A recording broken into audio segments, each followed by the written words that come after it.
You are listening to a Nerd Room podcast, a member of the Star Wars Commonwealth Podcast Network. Be sure to check out more from the Star Wars Commonwealth on the web at starwarscommonwealth.com and take your first steps into a larger world.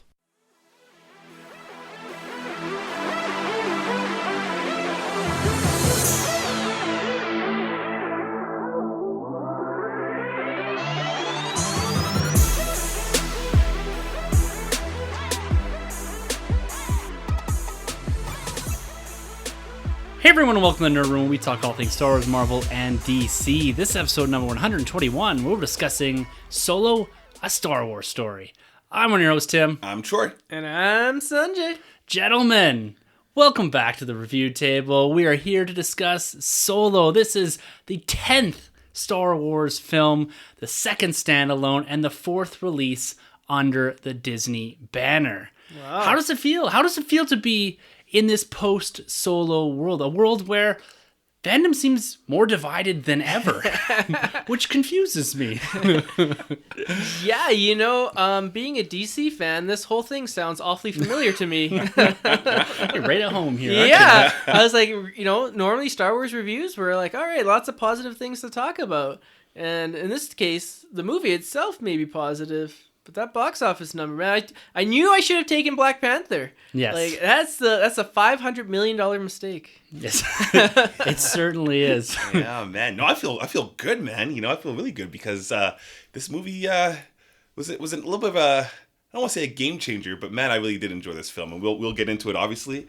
But I'm getting a little taste of a Last Jedi kind of backlash here, where it's the 50-50 audience. It's very divided, which is weird because I thought this was going to be the movie that brought us all together in Star Wars again. So yeah, it's been called a potential palate cleanser for fandom. That's how I saw it going into this. And here we didn't have that same visceral reaction towards The Last Jedi. Yeah. We had some issues with it. There was definitely some flaws there, some maybe bigger flaws than we were expecting. But in the day, I think holistically it fits within the universe. Yeah. This one seemed to fit even better. I can't believe, I think coming out of our theater, everyone I talked to was giving high fives. There was clapping in the theater, both at the start and at the end. Everyone seemed quite high on this film. No one was coming out being like, I really didn't like that. Even the crew we went with, everyone was overly positive about how much they enjoyed the film. And in the past, even with The Last Jedi, because we usually go with about 15, 20 people, it was a bit more divided. Oh, yeah. We came out of The Last Jedi. This one, none of that. And I'm quite surprised that fandom has reacted in this way, and the general population has reacted in this way. It's, for me personally, kind of going initial reactions here, spoiler free, I really loved it. I thought this movie was an absolute blast. It all developed into what I would consider like the spirit of Star Wars. There was something special there, I thought. I think the characters killed it. It felt like Han Solo. Like, I never once sat there and was like, this doesn't feel like Harrison Ford. I just saw Han Solo the whole time. Mm-hmm. Yeah, right off the bat, I felt that presence of Han Solo, Harrison Ford. But the biggest thing I took away from this film is I felt like this is the first time ever that we've almost got a comic book, 5-part miniseries in a movie form, where this is a story in the Star Wars world, on the big screen. We didn't get that with Rogue One. Rogue One still felt very connected to the saga films, with the Empire's presence being there, and Vader being at a certain point in his career as Vader. You got that sense of the saga films, whereas this really felt like the Empire's arching over, but that's not where the attention is. It's all about Solo and his little journey. Mm-hmm. Yeah, it's funny you say that, because I was sitting there the whole movie feeling like this feels like a 5-part miniseries on TV that I'm watching. I never, it wasn't the fact that the scope wasn't big enough to be on the big screen. The story in itself was there, but I always felt like I was watching a show. Yeah. Just like a sequential show. And so it's funny you bring that up about being a 5-part kind of comic book miniseries set within the Star Wars universe. I felt the exact same way, but I took it, instead of comic books, I took it more as a TV show. Yeah, a very, very expensive TV show. Yes, extremely expensive TV show. It's funny you mentioned that, because I remember sitting in the theater with you, Troy. You sat next to me, and I just, I haven't seen anyone happier at a movie in a long time. You were probably Homecoming. I felt that good. Yeah, you're clapping, laughing, Give me those smiling. nudges, man. Yeah, I mean, it was a nice experience. Yeah, man. Well, and then my wife had the same reaction as you're having right now with Troy, is that I was holding her hand and I'm squeezing it, and I'm laughing and I'm clapping and I'm looking down at Troy at parts. I'm like, especially the part. Oh yeah. And I had a blast. I came out of there as happy as I was coming out of Infinity War. Yes. I had a great movie watching experience. And that's exactly what I wanted. And I don't know if it's because we've disconnected ourselves so far away from the toxicity of that small group of fandom. Yeah. I don't pay any attention to it. Yeah. So I really, really had a great experience with this film. And I'm sad that other people didn't feel the same way. Yeah. You know, like as far as the storytelling goes for this whole thing, I think overall we kind of landed on most of the ideas, kind of how this is going to develop. It was, and I said this to my wife on our way out, it was a very predictable story told with unpredictable, or told in an unpredictable way. Yeah. Mm-hmm. And that was what was exciting to me. Is like we kind of knew what was coming. Like he's gonna meet Chewie, he's gonna do this is gonna happen. But then they throw all these kind of curveballs into it, and that to me makes it good storytelling. The fact that we didn't nail everything, Yes. kind of walking into this. Yeah, I mean, for the first time in history, Star Wars has that hidden gem film, if you will. 10, 15 years down the road, you know, this is going to be a movie that people who are just getting into Star Wars might like glance over, but then, you know, us who've seen it will be like, no, you don't want to miss this one. It's the hidden gem. So Yeah. it's pretty crazy to see that Star Wars has a hidden gem film, because like it's so big. And, you know, the previous hidden gem film was the holiday special, probably. Empire. No, so I think generally we all really enjoyed this film. We all had a good time in it. We had a good viewing experience. And yeah, there might be a few things we talked through that we said, oh, maybe you could have took this in that direction. But for me personally, there's nothing that glaringly stands out as like, whoa, like what did they do here? Like this makes no sense. This was clearly something that evolved out of having two separate directors or having limited time to pull something together. I didn't catch any of that. Like Ron Howard absolutely nailed this. Yes. You can't tell that this was shot in half the amount of time and had half the amount of time in post-production. Like this seems like a relatively seamless film. Mm-hmm. Did you guys get the same vibe from it? Yeah, absolutely I did. Yeah, I never got that sense of I hate to go back to it, but the Justice League, you know, kind of half and half movie going experience there. This felt Ryan Johnson. This felt Ron Howard all the way. Thankfully for me, it didn't feel like Ryan Johnson, because I was engaged throughout the whole film. You know, I never had those moments that took me out, which The Last Jedi had quite a bit of those, which helped my experience a lot, because I really brought down my expectations a lot going into this film. I'm one of those people out there that felt like we didn't need a Han Solo film, but I'd go and support a Star Wars film obviously anyways. But man, this film really turned it around for me. Yeah. How about you, Sunjay? Like coming out of the theater, being kind of the guy that's in fandom, but a little bit more sidestep from it than Troy and I. Like, how did you feel coming out of the theater? Yeah, I was pretty positive on this film coming out of the theater. Like, so much of it worked for me, and it definitely did seem like it was one director. You didn't really get a lot of tonal shifts throughout the movie where you have one scene and then another scene that don't really fit together. Like, it seemed to flow pretty well, actually. And I was actually quite impressed with that because, you know, of all the behind-the-scenes drama, I was expecting this to be kind of a train wreck, to be honest with you. And going in, I was like, whoa, this is actually pretty good. Yeah. And going back to that, that's a great segue into kind of the overall development of this film, how we saw this unfold. So 2013, Bob Iger announces that we're getting standalone films. They're all rumored to be a Fett film and a Solo film. We end up getting Rogue One and Solo at the end of the day, and now we're hearing rumors that James Mangold is on for a Boba Fett film. So we'll see how that goes. But it wasn't until July 2015 that Lucasfilm did announce this anthology idea or a Star Wars story, and that Han Solo was going to be on tap for a solo outing, going back and revisiting a younger version of a very popular character.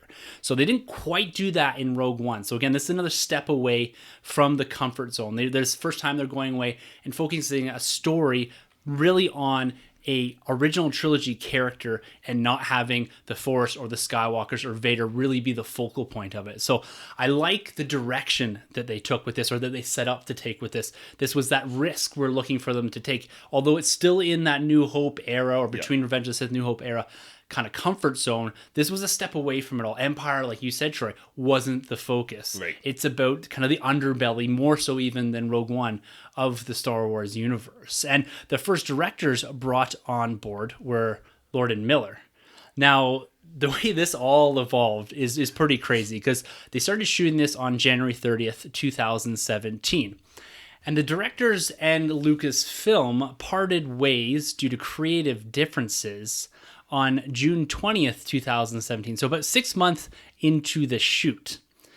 So when you look at what they completed in that 6 month, that was about 85% of the film. Wow. So they're getting ready to step into post-production at this time. Now, Ron Howard steps into the mix, and they're talking about him reshooting, 20, 30% of the film, taking what they did and really putting the bow on this thing. But he ended up shooting 70+% was kind of the overall, at least the consistent number that was thrown out there. And he completed that filming on October 17th, 2017, and completed post-production on April 22nd, 2018. So 1 month before the release of the film, they completed the post-production. Oh my goodness. Usually these things are in the bag like 2-3 months before. Oh, for sure. And they start rolling out the big marketing campaign. For reference, Avengers Infinity War started shooting just before this and finished in like March or April Wow. of 2017. Wow. So it's pretty crazy to see how much turmoil there was behind the scenes, and the fact they brought in someone like Ron Howard, kind of a Hollywood mainstay, to bring this and cross the finish line. This thing in all rights and on paper should have been an absolute disaster. This shouldn't have made any sense. It shouldn't have flowed there. Yeah, I have the utmost confidence in Lucasfilm, but this is a lot to do, to reshoot a film. And it's not like you're reshooting a film where you have an established universe to lean on. Like, yes, you do have Star Wars. I'm talking more in the Marvel Cinematic Universe. So Right. it just seemed to me that this had a lot going against it. And now you weigh that against the idea of its release date and how much pressure there is to get it out for that May 25th. It's really incredible that they were actually able to produce something that the three of us really enjoyed. Because I think any other real franchise would have struggled. I think even Marvel would have struggled with something like this. Like the closest they've ever come is the Ant-Man thing when the Edgar Wright got punted or Right. left. But they still had a lot of time because they were just going in to shooting. It wasn't, they hadn't started yet. This guy came in over halfway through the scheduling or when they're supposed to be going to post-production and reshot the whole film. Yeah. Yeah, I mean, with the MCU, they just never get to these situations. We just don't see it. I mean, you mentioned the Edgar Wright kind of thing, but that was a little different because that movie was in development for years and years, and then by the time the MCU was established, it's just a different kind of movie universe in total. So it's interesting to see that they did get this movie off, but it's, again, falls back to the money. It's super expensive what they've done here, much like the Justice League. It's very expensive to reshoot a film, especially 75-80% of the film. Yeah. Crazy. Yeah. Yeah. And that what that amounts to, though, is Solo: A Star Wars Story being the most expensive Star Wars movie ever made. Wow. So this rumored to have cost about $250 million, and that includes all of the reshoots, bring on Howard, bring back all the actors, and that just edges out The Force Awakens' $245 million price tag to produce that film, which scale-wise is a lot bigger. Yeah. See, and that probably shows why we've seen a lack in the marketing, because Yes. normally with the marketing budget, that's almost double, right? Yeah. So with the marketing, that's probably why they scaled back a lot on the marketing, because we weren't getting anything for the longest time. It was really just trailers. Yep. Like, there wasn't much more from that. You didn't see the same amount of tie-ins that you saw with Rogue One. Like, I haven't seen Pez dispenser. There wasn't even a cup at Cineplex, right? Yeah. There was no tie-ins to this. We have yet to see a 6-inch Black Series Solo figure swinging from the pegs. Yep. You're starting to see dribbles of the 2-packs. I haven't seen any 3 3/4 inch, but when you look at the scale of the marketing behind Lucasfilm and Star Wars for a standalone in Rogue One and for the saga films, it's been absolutely massive. You can't look anywhere and not see a Star Wars tie-in. Yep. I'm struggling to find anything. Like, I've only bought 2 Funko Pops. That's the only things I've bought from Solo: A Star Wars Story. And that's not because I'm trying to not buy things. It's because they're not there. Right. So I think you're right, Troy. That's a good point, that they may have scaled back the marketing and tried to rely more on the brand Right. that was already out there from The Last Jedi, from the Star Wars name, to sell this film and use kind of the word of mouth from trailers. Use people like us, podcasters, Yep. use YouTube to promote this film in a more grassroots way. And it didn't seem to work as well maybe as they were expecting, because overall, the critical reception of this film and the fandom reception is, I'm going to say, lukewarm at best. I think there is a real polarized part of fandom where, and I'm seeing this through the majority of the Commonwealth, most everyone I talk to really loved this film. First viewing came out, just had a blast. It wasn't like The Last Jedi when you came out thinking, did I like that or didn't I like? I need a second viewing. I don't need a second viewing to tell you that I love this film. I want to see it again. I had an absolute blast. Yeah. So the critical reception end of it here was also something kind of funny, because this is really the first time we're seeing the critics really hammer down on a Star Wars film. I went and read through a lot of the Rotten Tomato stuff, and I question if I was seeing the same movie as some of these guys. Like, they're talking about, like, no story, there's no character development here, the whole narrative is a mess, this movie's all over the place. I didn't get any of that. Like, did you guys get that? Like, do you guys see where the critics are coming from? Like, without spoilers here, we're still in our spoiler section, but do you think there's a basis for kind of this radical shift? Like, when we're looking at Rotten Tomatoes, got 70%, not fresh rating, I don't think, at 70%, and audience score is 60%. Well, I think the audience score is a little wonky because there's that group of people that are trying to like boycott Star Wars that are bringing it down. That's not like a realistic representation, I don't feel. Yeah. No, I don't think so either. Yeah. No. So what about the critical, like the critics' reception? Like, I'm there's a gap. There's something I'm missing here. Yeah, it's really weird because when you look at the critics, I feel like what they're dinging Solo with is what they were praising Last Jedi with. Like, it kind of contradicts itself. So it's really weird when I see the comparisons between the two films. So I just don't really get it. Going back to what you're mentioning too, with the bots and the fanboys out there, those weird ones that are like boycotting the film. It's really crazy because they are starting to put like a big force in this movie franchise. I don't know what they're really trying to do by boycotting this whole industry, but it's risen since The Last Jedi, which is just completely silly in my opinion. Well, and that's something that we've really strayed away from on the podcast talking about, because it's not even something I want to acknowledge. Right. Because I think it's absolutely ridiculous. It's fine if you don't like something. Yeah. But you don't have to get on Twitter. You don't have to kind of try to boycott or put this whole movement out there to try to shift the focus away from this.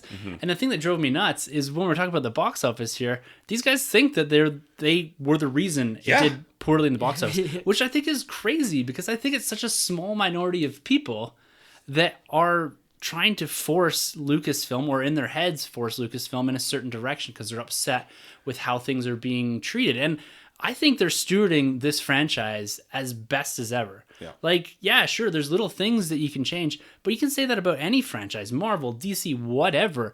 It's never going to be exactly what you want it to be, but you just have to hope that they're doing good things, putting out good, fun films, and something that you can actually latch on to. And I think Solo is very much that. It is a film based around a character with a whole bunch of fantastic references in it.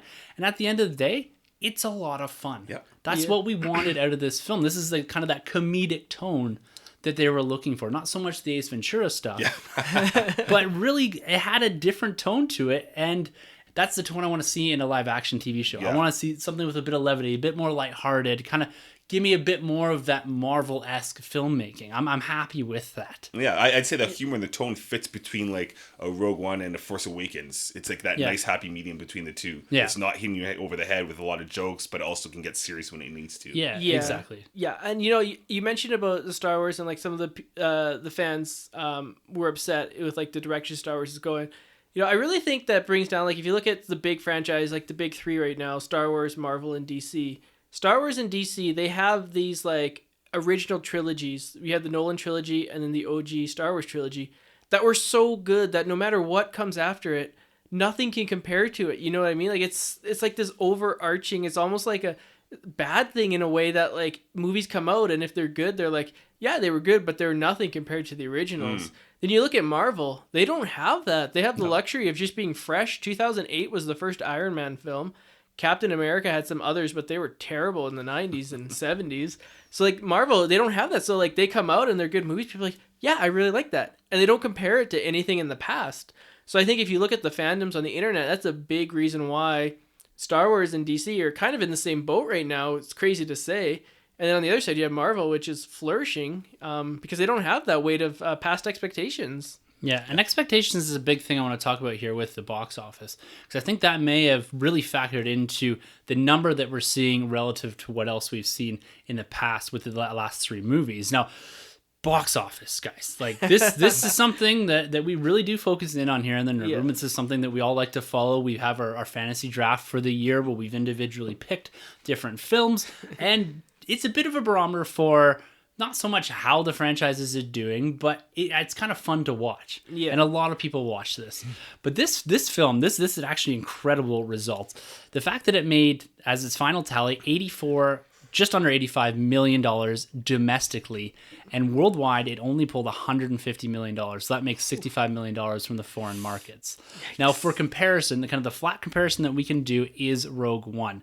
Rogue One in its opening weekend made $155 million, so almost double domestically, and $290 million worldwide. So again, almost doubling the take of Solo, a Star Wars story, using a direct comparison. We can't compare these to the saga films. No. Now, what this does is put Solo as the 5th highest opener in the Star Wars universe. That puts it behind Force Awakens, Last Jedi, of course, but also Rogue One and Revenge of the Sith. This only made $3 million more than the release of Episode 2, Attack of the Clones, in, 2002. Wow. And that's unadjusted. Wow. It made more than the Clone Wars animated film?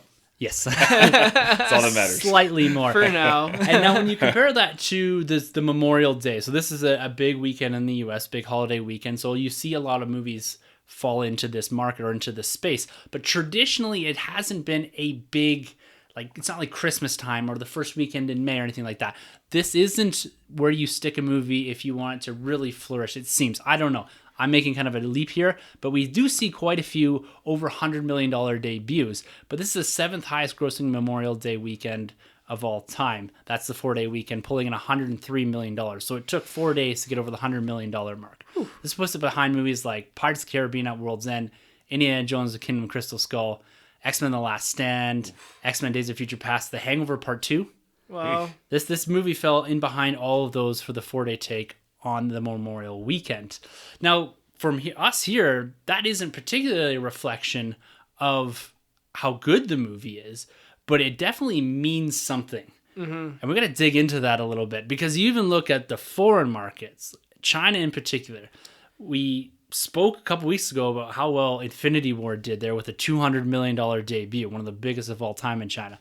Solo debuted to $10 million in China.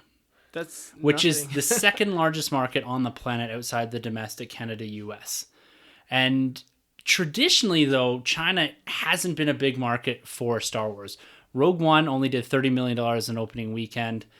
The Last Jedi only did $28 million in opening weekend. So it's not too far off in the Chinese market. For whatever reason, it just doesn't seem to land there. I don't know if they don't have the legacy of the original trilogy, they don't have the generations of fandom there, because this is all relatively new to them. Mm-hmm. But you look at Marvel, who does exceedingly well there, they're only relying on 2008 forward, a point that you mentioned too, Sunjay. Yeah. So it's interesting to see how China isn't really receptive to Star Wars, the second biggest market on the planet. So that really puts a dent in their foreign take. Like, Infinity War almost made as much in China as Solo did in its entire foreign or worldwide take on its opening weekend. Yeah. Which is crazy when you put those things into perspective. Yeah, I mean, 10 million from China, that's nothing. Nope. 10 million, and then so 65 million, and I believe, correct me if I'm wrong, this opened pretty much everywhere except Japan? Yeah, everywhere except for Japan. That's also very rare. Yeah. So that's even a bit more weight towards the idea that this didn't perform on a worldwide basis, really at all.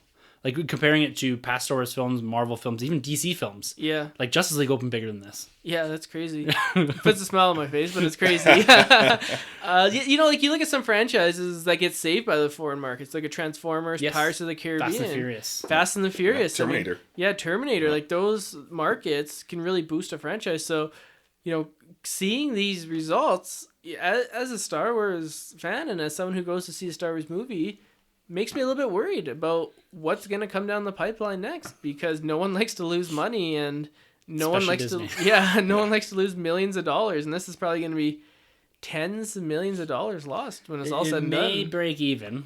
Yeah. And that may just get it there. Like, the foreign market may just get it there. Yeah. Well, to break even, they'd have to do over 4? At least 5? Probably close to 6? 5, 6 by the time you've paid out cinemas and all that. Yeah. I don't think they're going to do it. Because, Justice League, worldwide, I think just broke even, and that was $660. Did they break even? It was close. I don't know if they did or not. It's one way or another, but they're I think they may have even lost money, to be honest with you. So they did $660 on a $300 million budget. Yeah. So yeah, you're talking that between 500 and Huge. 600 at least. Pretty huge leap, especially when you look at everything else coming down the pipeline, especially your movie, Jurassic Park, Incredibles, all those things coming out. They're gonna cripple it, and Deadpool and Infinity War have done that, and I think that's good because I think that's a good segue into let's talk about the reasons why this didn't land at the box office. So I've got a few listed here. So one that's been put out there is that it was too close to The Last Jedi. So we're 5 months removed from our last Star Wars film. The first time ever we've had 2 Star Wars films this close together. We've gone back and forth about this for months. Sunjay even completed his bet dressing as Chewbacca. Low expectations. Really well done. Check out the Twitter feed for that. But he was so confident in the fact that they would not put a Star Wars film this close to another or this close to Infinity War that he made a bet that he dresses Chewbacca, because we all expected and we all wanted this to be moved to December. Right. Now, do you guys agree with that? Because like you look at Thor to Black Panther to Infinity War, there's 3 months between each one of those films. We've gotten in the last 9 months 3 Marvel films. No one seems to be tired of those. So personally, I don't think this has any bearing. That's too close to Last Jedi. As far as the Star Wars universe, the Star Wars franchise is concerned, we'll talk about the effects maybe of The Last Jedi on it in a different context, but do you think it's just too close? Can Star Wars release 2 movies a year? As silly as Sunjay looked that day, I think Disney should have listened to him. Because, right? Bob Iger, hello. Kathleen Kennedy, just give me a call. Because you made some good examples. We had Spider-Man, we had Ragnarok, and then we had Black Panther, obviously. Yeah, and then not even 2 months later, or whatever, we got Infinity War. Right? Like 2 back-to-back $200+ million openings. Exactly. The thing is, what Marvel has over Star Wars is the reputation. They're incredible. They're killing it. Everybody loved Spidey for the most part. Everybody loved Thor. Obviously, a lot of people liked Black Panther, and then Infinity War just killed it. Whereas they didn't know what the outcome of Last Jedi was going to be, and I feel like Disney was a little full of themselves because they had high expectations for that film, and clearly there was some backlash. So a lot of people probably jumped ship and didn't necessarily want to support this film. I don't think Disney's ready to do 2 films a year because basically, having those films that close, it's 2 films a year. So I think that's one of the many factors that hurt this film. Yeah. So I think it's not necessarily the fact that they released them so close, but it's the type of film that they released. If you look at Marvel, they were pushing like this forward narrative that they were building up to Infinity War. So you had Homecoming building upon, and then you had Ragnarok, then you had Black Panther. They all built up into Infinity War. With Star Wars, you had Last Jedi, so you're building up towards Episode 9. But then you go back in time like 100 years, or like, I don't even know how many years, you know what I mean? To like before Episode 4 or whatever. And then you have this prequel of a character that died in The Force Awakens. Yeah. So his story's never going to continue forward. If they had done The Last Jedi and then maybe did a movie in between The Last Jedi and Episode 9, something to build that narrative forward, maybe it would have done a little bit better because then people would have seen The Last Jedi and then be like, okay, there's this, and then we can build up to Episode 9. It would be like if Disney or Marvel put out, Ragnarok, but then they like went back and did like a prequel like before Captain America, like before, and it didn't like connect. Like if you had the first Avenger and it didn't really connect, and then that was placed there. We're gonna see this with Ant-Man and the Wasp and Captain Marvel, though. Oh, that's true. But they still like are connected in a way. Well, yeah. See, you bring up a good point because when you watch Last Jedi, even for the general audience or not, there's no mention of Han Solo. Like you got nothing. And then when we get the Han Solo film, we're lacking marketing, so we're getting no marketing of a Han Solo film coming up. We got 0 mention of Han Solo in The Last Jedi, so people are like, what's even going on? And then the timeline's all out of whack, where what you mentioned, it makes sense. Even with Ant-Man and the Wasp, at least in Infinity, where we hear mentions of Ant-Man, we have an idea where he is. And again, these movies are like one big commercial, one big trailer pumping up the next film anyways. Well, and your point is well taken there, because they've done a really good job even with the promotion of Ant-Man and the Wasp. They had featurettes with the Infinity War cast being like, where was Ant-Man and the Wasp? Exactly. Here's the trailer. Don't forget that this all happens before or just after Civil War and before Infinity War. So they've already put that out there. Like, look, guys, this is non-sequential storytelling for the most part, the first time in Marvel, with the exception of the first Avenger.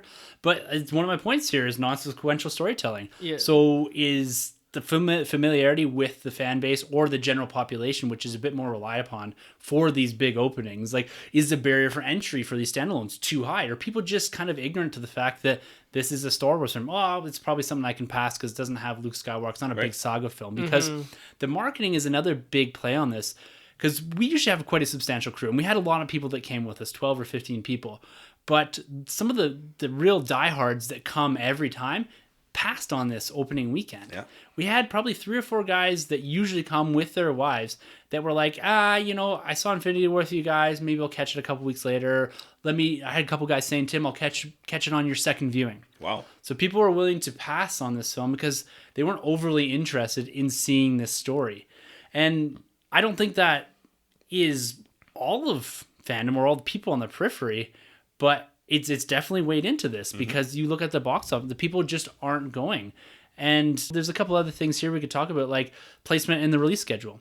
Too close to Infinity War, too close to Deadpool, Yeah. too close to Jurassic World is going to really hurt its legs. So this thing was chucked in the mix with all these films when it didn't have to be. Yes. They Yeah. can control the release schedule because everyone's going to move away from Star Wars. We saw Deadpool leapfrog it. Yeah. To get away from the back end of Solo. Right. Like if that didn't happen, we may be talking about a different box office story. Yeah. A little bit more money would have been made for sure. I mean, there's just so many factors to take in, right? Whether it's, Infinity War is still killing it. There was a lot of controversy going on with the directing, with the directors leaving for this film, and then the order that is released in. I mean, they own December, really, Yeah. Star Wars, so they should have kept Should own it. Chewie's spot there. Well, it doesn't make sense because it's Marvel cannibalizing themselves. It's not like some other studio, or Disney cannibalizing themselves. It's not like it's some other studio just came in and said, planted their flag there and then, forced Star Wars to move. It's, you had Infinity War, and Infinity War actually moved at the last minute a week early. Yeah. Imagine if Infinity War came out when it originally did. This thing would have made like even less. Yeah, because Infinity War even pulled $16 million this weekend. Which is That's pretty an amazing. off weekend when you have Deadpool and a Solo or a Star Wars film in the theater at the same time. Right. Yeah. Which is pretty incredible. Now, the last point I want to talk about here is box office expectations. Was the bar set way too high for this film? Like, Rogue One benefited the same way that Iron Man 3 did, coming off The Force Awakens, coming off Avengers. Iron Man 3 opened to like $174, $172 million, something to that effect. Crazy. That film had no business opening that big. Like, yeah, it was the last Iron Man film. Yes, Iron Man was a very popular character, but that was a solo standalone. Anything close to that was Iron Man 1, Iron Man 2. But this solo film falls much more into a early Marvel solo outing.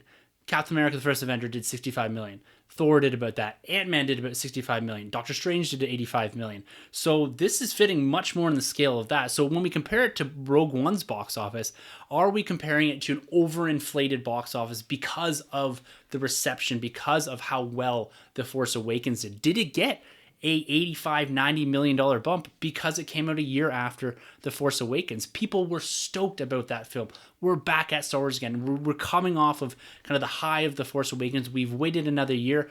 Boom, Rogue One, the first standalone comes out. So is it fair to compare Rogue One's box office to Solo's box office? I don't think so. Again, going back to a couple things, the marketing. The marketing was way better for Rogue One. We got a big push. We got a Vader appearance. Vader will get asses in seats for sure when you see that. And like you mentioned, Force Awakens, that's a 10-year anticipation for that film. And then when that came out, is received pretty well. And then obviously when you hear about a film that's going to take place just before Episode 4, we're going back to that OG timeline, which is a big thing that people wanted, and we're getting the Death Star. There's just so many factors to work in that I think people just could not help and see what this movie's about. Even though a lot of people were confused of what that timeline was, they still wanted to see that film. Because they're riding that Star Wars high. That Avengers style of bump. Exactly. Which is, it's weird because in this case, it's the opposite. Like I mentioned, unfortunately, The Last Jedi wasn't received as well as The Force Awakens. And then this film was missing the marketing that Rogue One had. So it's a little different. Yeah, but if you remember, Rogue One also had director issues because Gareth Edwards. Not on this level though. Nowhere near this level. No, it's true, but it was still like I think like he got like replaced or like someone like came in and like for the last oversee him. for the last little bit there. Yeah, but the tension was nowhere near as big. Especially, we also got to remember too that Episode 9 was having the Colin Trevorrow followed as well. So there's this train of like directors leaving. We also had Josh Trank leaving. There's just this huge thing going on. I feel like the Gareth Edwards was kind of on the low, but it was there, but it's pretty low. Which movie was Trank supposed to direct? Boba Fett. Boba Fett film. Oh, really? Yeah. Wow. Yeah. So I think when you look at this and try to factor in a lot of these things that we've talked about, and I don't think there's going to ever be a definitive answer, and we're certainly not going to figure that out here. But I think an $80 million haul, yeah, it is disappointing relative to the rest of the Star Wars franchise. But when you lower that expectation and try to equate it a bit more to the Solo early releases in Marvel, it's fairly comparable. $80 million. Like, it's on the level of, like I said, a Strange, an Ant-Man, something like that. Yes, this has a Star Wars tag, but those also had Marvel tags on them. Yeah, but the budget too, though. The Doctor Strange budget was probably... Notwithstanding the budget and all that. Yeah, that's a complete... It's also because they reshot the whole movie. That's true. So they doubled the budget, more or less. But I think that can factor into it. Like, Rogue One bump from The Force Awakens. Definitely. Yeah. And this just being maybe the new normal for these standalone films. That's true. That might just be what it is. Like, can we expect the next Solo film, if it's Fett, to open up to 100, even if it has rave reviews? I think we're going to see it at the lower end here. This isn't an event film the same way a saga film, same way an Avengers or a Civil War are.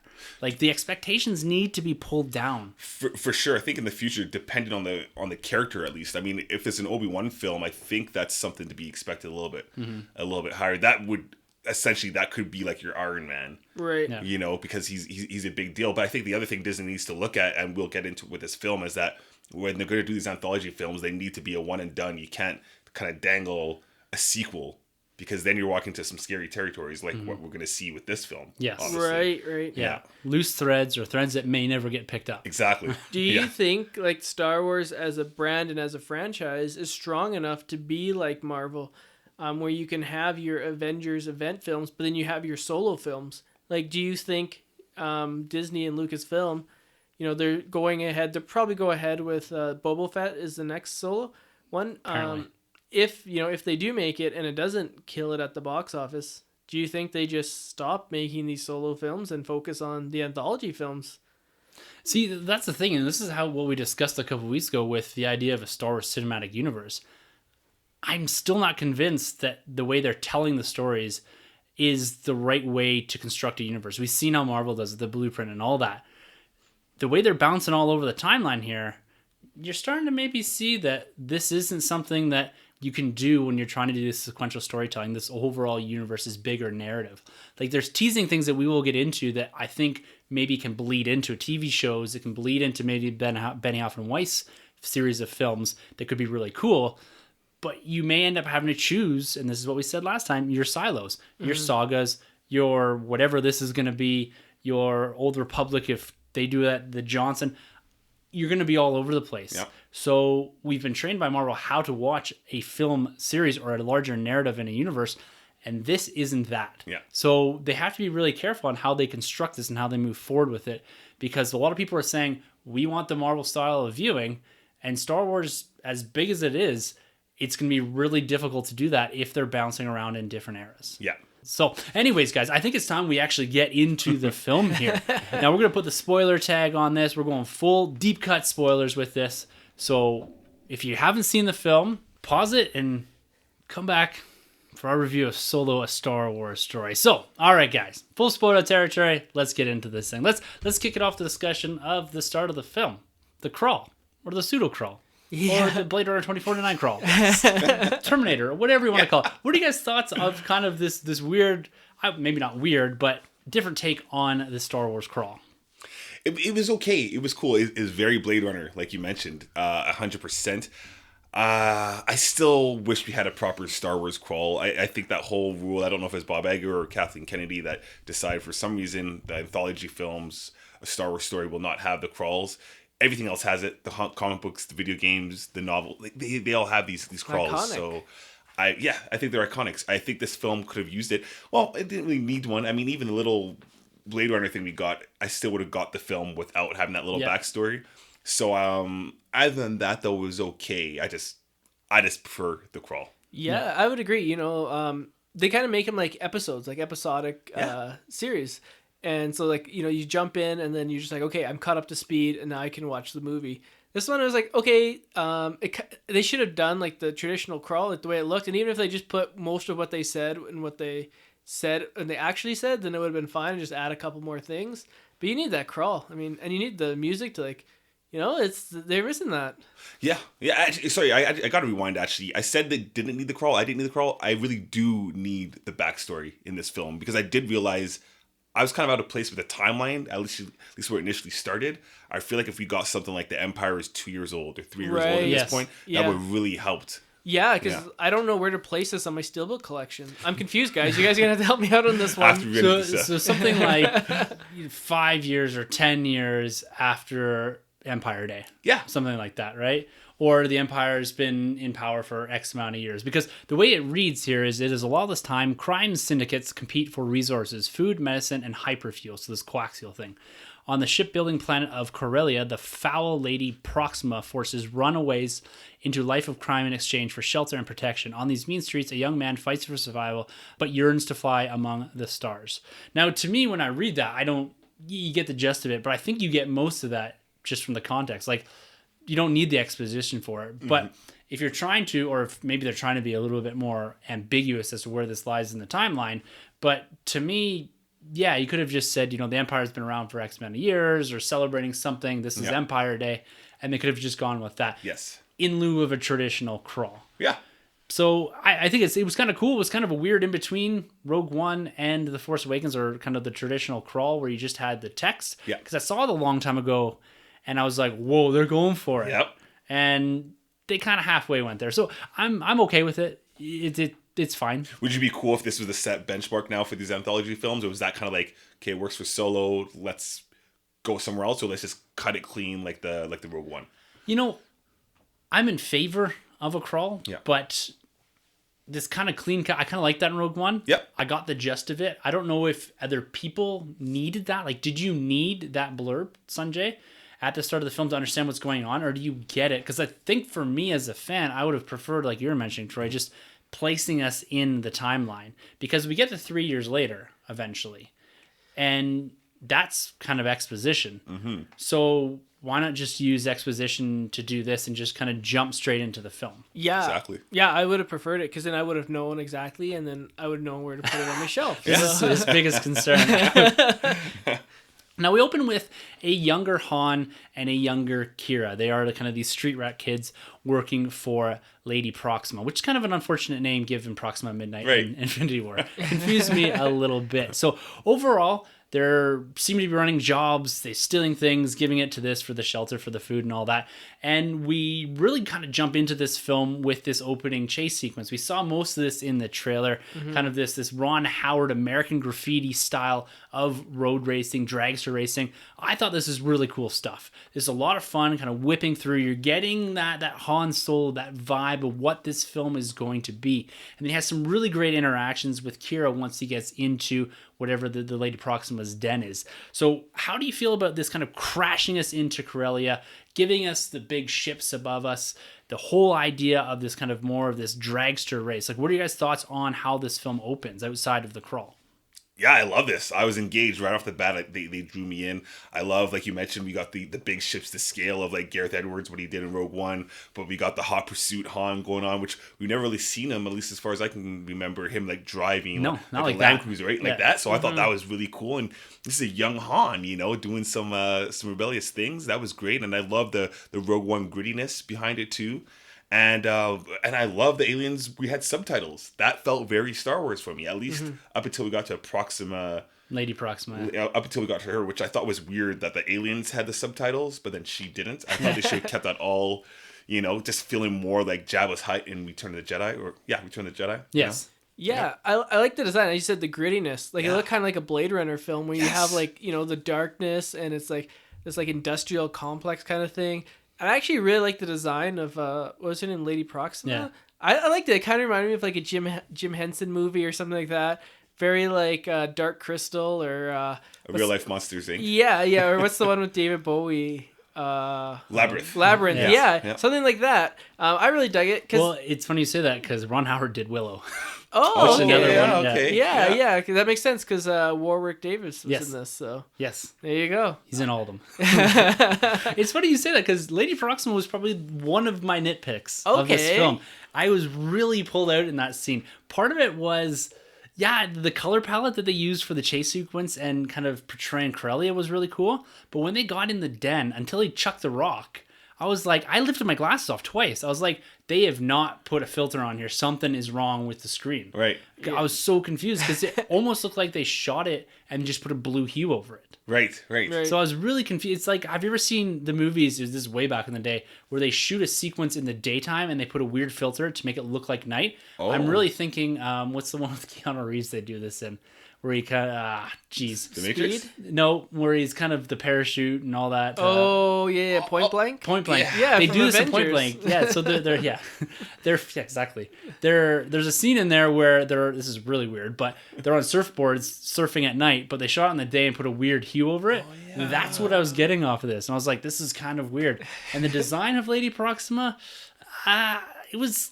I don't know. It was kind of a bit like the Borgullet for me. It was like, yeah, this is kind of a cool beast, but I didn't like how she talked, how she came out. But the one thing it really did well for me, it gives opportunity to have Solo and Alden particularly really show who this character is going to be. Some really cool quips there. He's got the rock. He's clicking I it. like that, yeah. Like a thermal detonator. That was really cool. I like seeing Alden give us that portrayal up front because from that moment on, other than one of those small part, I only saw Han Solo. Yes. I never saw Harrison Ford or Alden. It was all Han Solo. And that is probably the strongest part about his portrayal right from the get-go is I never thought of him anything other than the character. Yes, and that's why I think that's so important for me, at least, because it set that tone.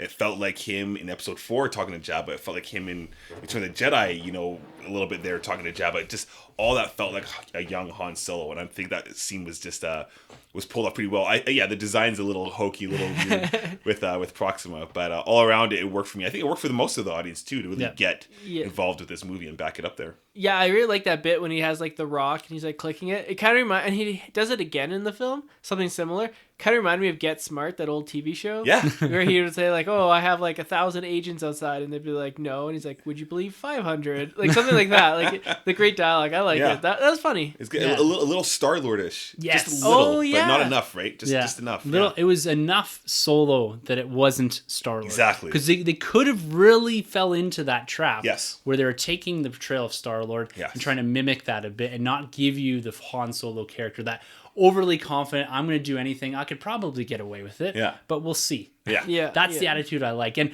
we kind of carry that right through into when they take off from Lady Proxima and the gang that they do have there, and they run into this spaceport. Him and Kira are trying to get off world. They've got this coaxial thing, this refined hyperfuel. Now, this becomes more or less one of the MacGuffins of the film, something that they're chasing, something they can focus on that isn't a kyber crystal. Yeah. So I like that they kind of went a different route. So something that the syndicates are chasing, this hyperfuel that's worth a ton of cash. Yes. Now we go from Lady Proxima into this spaceport. We have some really great interaction with there. And the thing that I like about this early scene is, and this is I think important for the character development of both Han and Kira, is that I bought their relationship, their chemistry right from the beginning. That is important for later on in the film, for when they meet again, to see that Han is still pining. Han has a direction, a motivation to get back to Corellia. If you don't have that initial chemistry, it's hard to buy that character that we know from A New Hope, someone that's very selfish, would actually go back to save this woman. You needed that chemistry. I think you got it. What do you guys think of Han Kira right off the start here? Well, actually, going back about the hyperfuel, it's kind of interesting that this is like the second straight Star Wars film about fuel. Like The Last Jedi. I was like, when did Star Wars become Mad Max? Like they're looking for the gasoline or something. We're Back to the Future. Yeah. In terms of their relationship, I think it worked for the most part. Some of the scenes felt like a little off for me when like Han was just like kissing. I can't remember her name. Kira. Just like kind of seemed like out of the blue. I guess she's like, oh, like he's aggressive, man. He's always been aggressive. Yeah, no, I like it. I like right off the bat that they have them, just full out making out, going at it, because it just goes right off the bat to show like they are committed. They're in a relationship already. We don't got to show you how they established the relationship, and to let you know that obviously Han had a love before Leia, obviously. So I like that because you didn't know at first, were they brother and sister? Were they cousins? Was it just a friend that he's been trying to get with? right off the bat we know that they're an item. So Yeah. Well, they could still be brother and sister. I mean, it is Star Wars. yeah. You never know. Ambiguity, right? And yeah, I bought the relationship, and I think Kira's performance early in this part of the film too is for me works a lot better than it does towards the end of the film. Yeah. So I like the representation of Kira a lot. She seems like she's a bit stronger in the start of this film. Like she's less of the damsel, or not really even the damsel in distress, because she's saying, go, come back or whatever. I can take care of myself.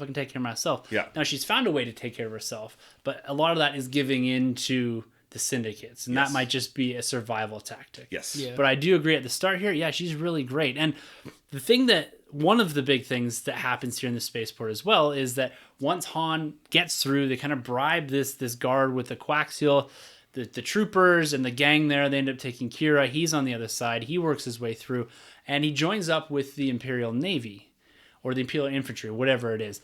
And he doesn't have a last name. Now, if you go back, I don't know if it was Bob Iger or whomever said this was going to be a story about Solo getting his name.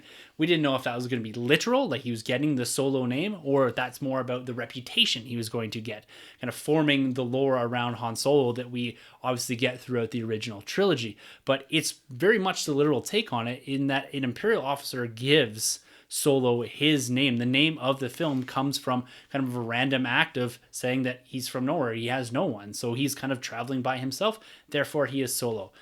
Did that land for you guys? Does that make sense? Did you want it to be more of a family name? Or are you cool with Han Solo just having the name because it literally means he's by himself? I've talked to a lot of people about this, and I'm surprised myself that it actually worked for me.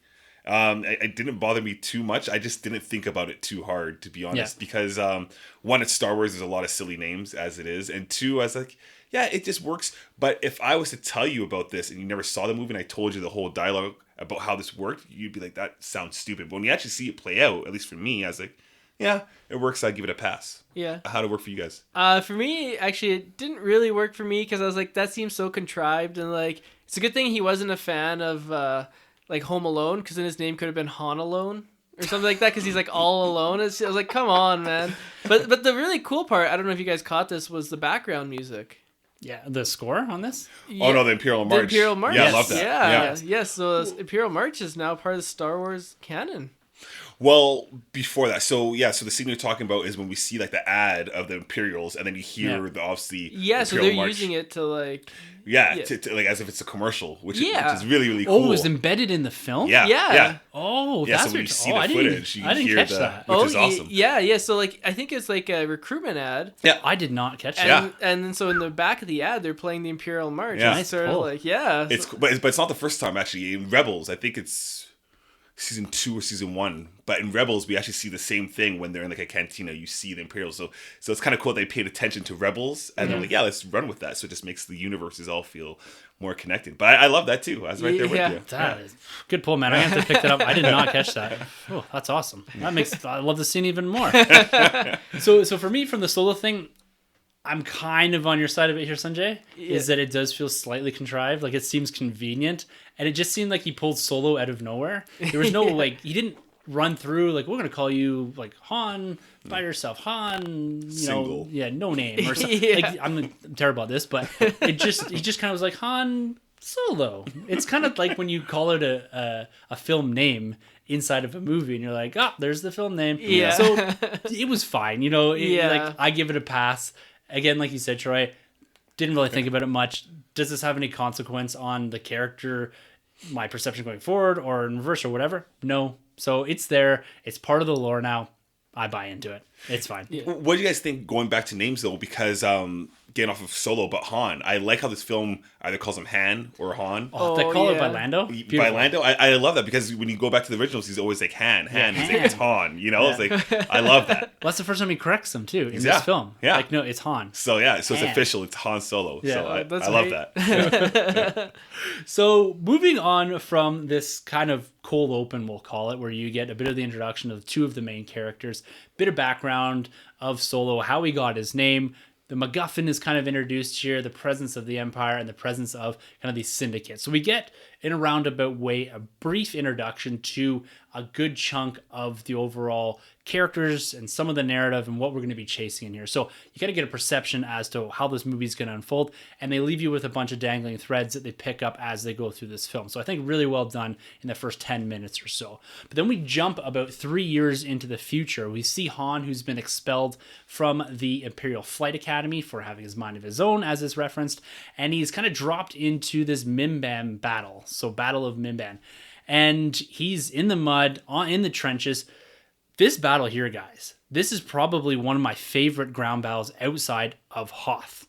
This is the first time we're getting this visceral war where you're having back and forth, people retreating, explosions. This felt like World War I, World War II cinematography in here. I love this opening scene with Solo kind of dumped into this big Mimban battle.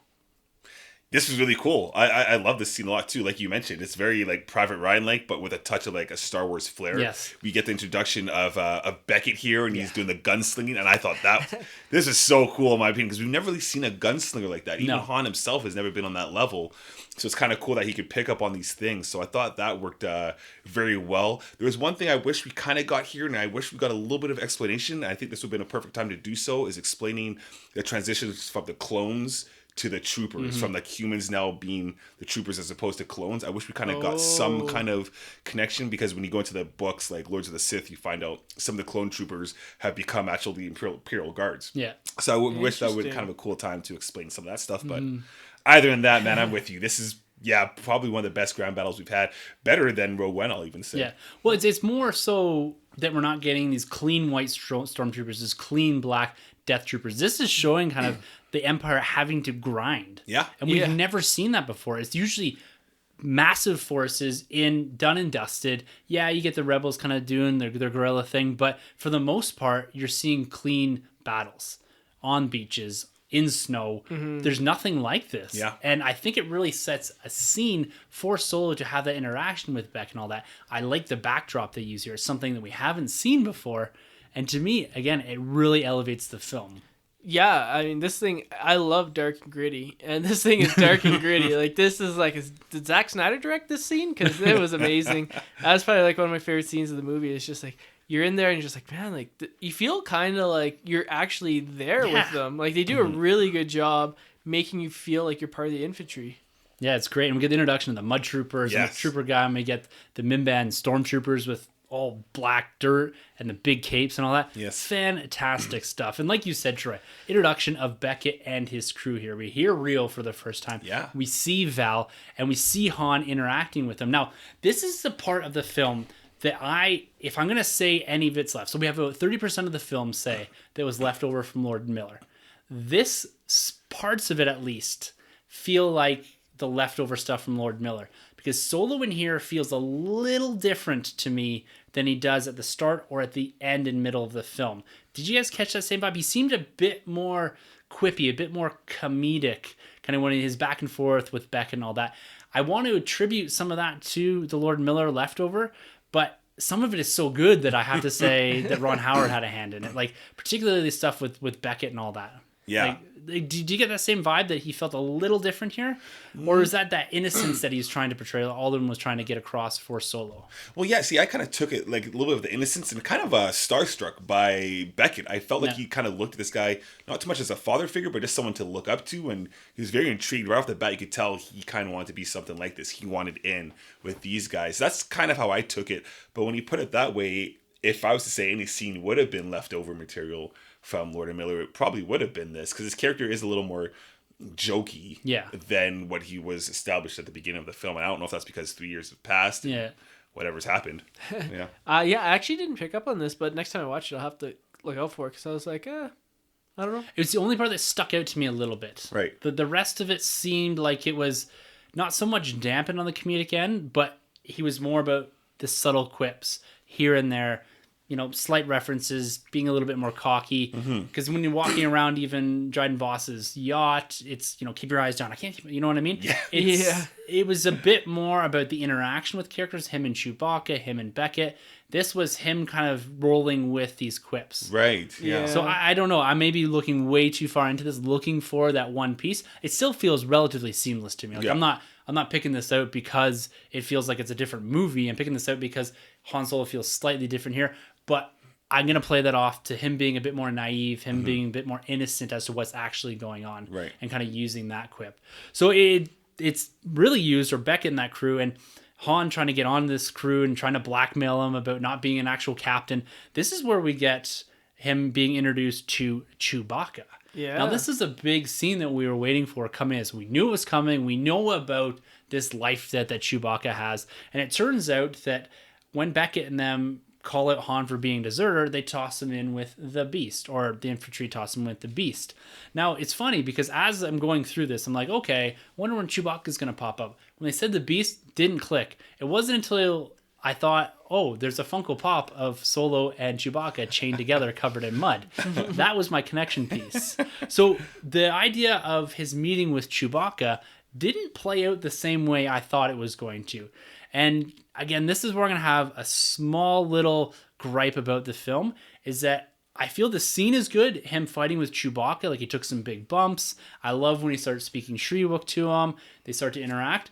But I was looking for a bit more of that altruistic moment where Han Solo either somewhat sacrifices himself or does a bit more for Chewbacca. This felt very self-motivated, him getting out of this tunnel, him convincing and to a degree tricking Chewbacca into getting them out with the promise, oh, we'll get you off world and all that. Like, did you get that? Was this moment what you wanted out of the meeting of Han and Chewbacca?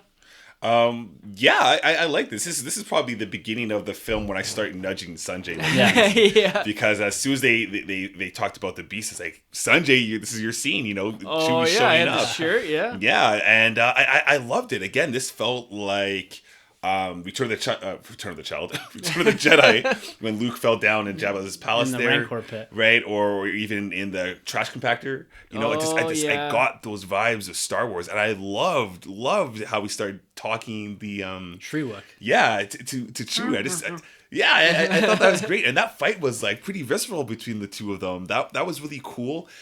The only thing I took away after not this scene, but probably the film, is that as I was like, they didn't establish the life debt. Exact. That was my issue. Right? So I don't know if they were planning a sequel and we're going to have them go back to like Kashyyyk or something. And then that's where it would be like, I don't know if that's what they're planning, but I was like, I wish it just answered that right there and then, as opposed to leaving that open. That's my gripe about it. It's not so much how they met, it's that we didn't get the big moment. Yes. Like him freeing a bunch of Wookiees from slavery and Chewbacca turning and being like, you know what? I owe you this. This is part of my culture type thing. Like, we didn't quite get that. This was a bit more of, I'm going to use you a little bit, you use me a little bit, we're going to get out of here. Because even they go and run opposite directions when they get out. Yeah. So there's never any intention originally on really staying together. Yeah. Yeah. So, I mean, the thing I took from the scene is like, so Chewie's been straight up like eating people for a while now. But badass. Yeah, don't mess with Chewie. But also the Frozen and Carbonite, the scene in here when he's in the mud and he's got his hands out. Yeah, I was like, oh, I've seen this before. yeah. Nice call. Nice call, Sunjay. And then that Just call me shower the- scene too. Just call me the Easter Bunny. Yeah. that was an interesting scene. It worked for me. I thought it was pretty funny. Yeah. I thought it was pretty funny. It really established that connection between the two of them. Like, I think they had some of the best banter back and forth. Oh Yeah. yeah. Like, Chewie's almost realism and calling him out even on the parsec thing. Yeah. And all that. Like, I like that banter. And that's how it's always been in the universe. Chewie's a bit more the realistic one. And Han's kind of telling a bit of story, you know, giving it a little bit of rubber around the edges. And Chewbacca's always been like the one, well, you know, Han. And like, even in The Force Awakens, we see the same thing. For sure. This is established right up front. For sure. This relationship between the two of them. And I really like that. The shower scene, it played well for me. It was kind of weird, but I really did like it. I really, and I got to give big props to the new actor playing Yeah. Chewie. He came in on Force Awakens, but Yeah. this was a full Johannes or Johan, I can't remember. his yeah, name. basketball player that they it's recruited, huge. but it's 100% him this time around, Yeah. you know, and I think he did a great job. Great job in this film. Yeah, and this is, since the original trilogy, it's probably some of the most focused. I guess we get quite a bit of him in The Force Awakens, but he got a lot of focus in this film. Big time. Like, they told a Chewbacca story in this much larger Han Solo story, which I can really appreciate. So going forward here, Beckett and his crew realize that, Han Solo and Chewbacca, there's something there. So they recruit them to come and do this bigger job for them. So they've been hired by Beckett, and his crew has been hired by Dryden Voss to get some of this coaxium, some of this main MacGuffin that we've talked about through this. It's on the ship here after they steal one of the Imperial ships and kind of fly off with it for this job. We get a real interaction or a sit-down moment, kind of one of those few pauses in this breakneck film where we get some dialogue into these characters. Now, two of these characters we lose relatively quick, but what are your kind of overall thoughts on Beckett as a character? You can bring in some of the other stuff from some context from later on in the film, but what are your thoughts on Woody Harrelson and the Beckett character? He's great. I mean, he's very Woody Harrelson, but I really feel like he really gave us a great performance playing Beckett. I do like how they talk about the crew where we're like, why don't we just get Bausch, Bosch, yeah. Bosch, yeah. I was like Bosch, right? Yeah, Bausch is the bounty hunter that Leia dresses as. But I love that callback, and that's what I really like in this film too, is they do a lot of Marvel kind of Easter eggs, because the audience is trained now to, if you've been reading these books or watching the shows, you're gonna catch these things. So, but back to Beckett, I thought he was great. I thought he was great here. Yeah. He's such a terrific actor. Like, he could do something like 3 billboards outside Ebbing, Missouri, and then he could come in to do Star Wars. Like, how many actors have that kind of range? And he was on Cheers. Like, he's just always been around, and he's always been such a terrific actor. In this one, the character worked for me. Towards the end of the film, I guess we'll get to it, not so much, but in this part, I was digging it. Yeah. He really grew on me in the film. This scene did a lot for me. I never trusted him. So I was always kind of reserved my opinion, reserved kind of getting attached to the character, because from the first trailer I said, this guy, or from even the announcement, I said, this guy's going to turn on Han. Yeah. Like, we knew it was coming. So he was a relatively predictable character, but some of the lessons that he imparts to Han are quite important for Han's character development later on in life, even the Han shot first type thing, right? Yes. So there's a real importance to this character, and it took me a little while, more so than the rest of the characters, to really buy into him, because I just never fully trusted him. And that's almost on me, not so much the storytellers, but he is probably the most predictable character in the film, I would say, as far as overall arc about the crossing and double crossing and all this. Like, we kind of knew that was coming. Well, he even says, don't trust anyone. Yeah. Well, yeah, he calls it, he foreshadows it himself. Yeah. Several times. I like what he does, because obviously he is predictable, and we do know he's probably going to betray Han, but that campfire scene, I really do get a sense of, like, he likes Han. He really does, but he's just doing what he has to do to survive. But it's never been like in this malicious way where he's like, I'm just using the kid. Like, if he didn't have to go that route, which we'll get into, he would have probably still been with Han. You know what I mean? Exactly. And you know what? It's kind of a reflection of where we see Han go eventually, right? Yeah. You're kind of selfish, out for himself. He's going to do what he has to do, but he's not going to do it, like you said, in a malicious way. Yeah. He's not going to go out of his way to kill somebody to get something or get a job done. But he also recognizes this is a lifestyle that he's chosen, and this lifestyle that he wants to live. So he has to do certain things that are maybe outside of the morality of a normal person. And Han seems very willing to accept that role as well. Mm-hmm. Yeah. So I kind of like that relationship. You kind of see how they were calling him his mentor. Yes. Like, I took it much more as this was a lifelong mentor when they first announced his character. Right. But this is someone that teaches him a lot in a very short amount of time. Yes. So this is a very necessary character in the film. In the absence of that character, you lose a lot of Han's character development by proxy, or by being near and around Beckett. For sure. Now, what about Rio and Val? These are characters I didn't expect to die as quickly as they did. I really, really liked Rio and Jon Favreau's voice in there. Yeah. Oh, he was great. Yeah, he had a real, I don't want to say Rocket Raccoon, but he had something about him that made me really want more of this character. Now, could you have had him and L3 at the same time? That may have been a bit much for the film, but for this first part, he brings quite a bit of levity, and he does a lot of exposition. He kind of calls out Han for, why are you doing this? And then Val says it's for a girl. So they have a lot of great interaction around this campfire scene. And even Val, I really like the character. I'm never really invested in her because she's not around long enough. Yeah. And I never fully bought the Val and Beckett relationship. They didn't do enough to make me buy into that, to make me feel like her sacrifice was fully earned. Right. Yeah. It's a necessary part of the storytelling with Beckett in particular. You have to make this guy have nothing to lose. Is this the right direction for it? Maybe, maybe not. Did it bother me? No. No. Like, it's just not a big enough plot point in the film that I'm like, yes, this needs to be changed. I maybe would have liked to see more of Val, because she seemed like a pretty cool character. How they dispatch her, sure. It kind of fits. It drives the story. It drives it towards an end where they need to go to the next step to get the unrefined Quaxium. It's a necessary step in the overall narrative. Yeah. What are you guys' thoughts on Rio and Val? Yeah, I thought they were like pretty good characters. I really like Jon Favreau's character, Rio. I thought he was pretty funny. Val wasn't in it too long. You know, she was just kind of there.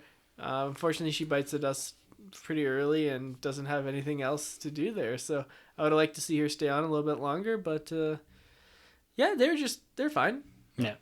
Yeah, no, I liked it was Jon Favreau's character is Rio. Rio, yeah. I liked him. I feel like he's the alien we've been missing for quite some time in the Star Wars films. I feel like he should have been somebody in like Rogue One, you know, because we always get the droids, but we don't get enough of the alien that tag along. So I really liked him, and he kind of believed in Han, you know, to take it to that next step, especially when it came to the Paladin.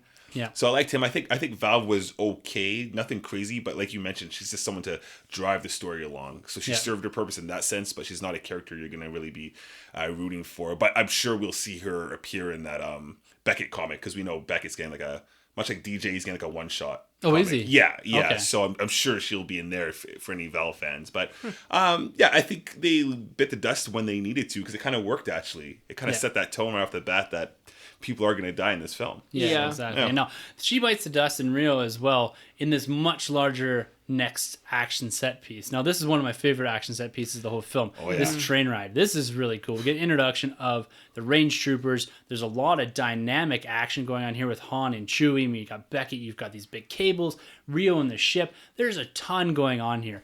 This is a great, great scene. And then you get the introduction of Enfys Nest and the Cloud Riders.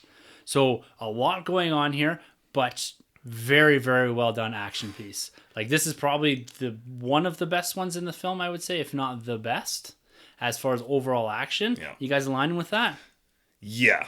Oh, yeah. I'll put it up there. It's probably one of the best action sequences in Star Wars. Wow.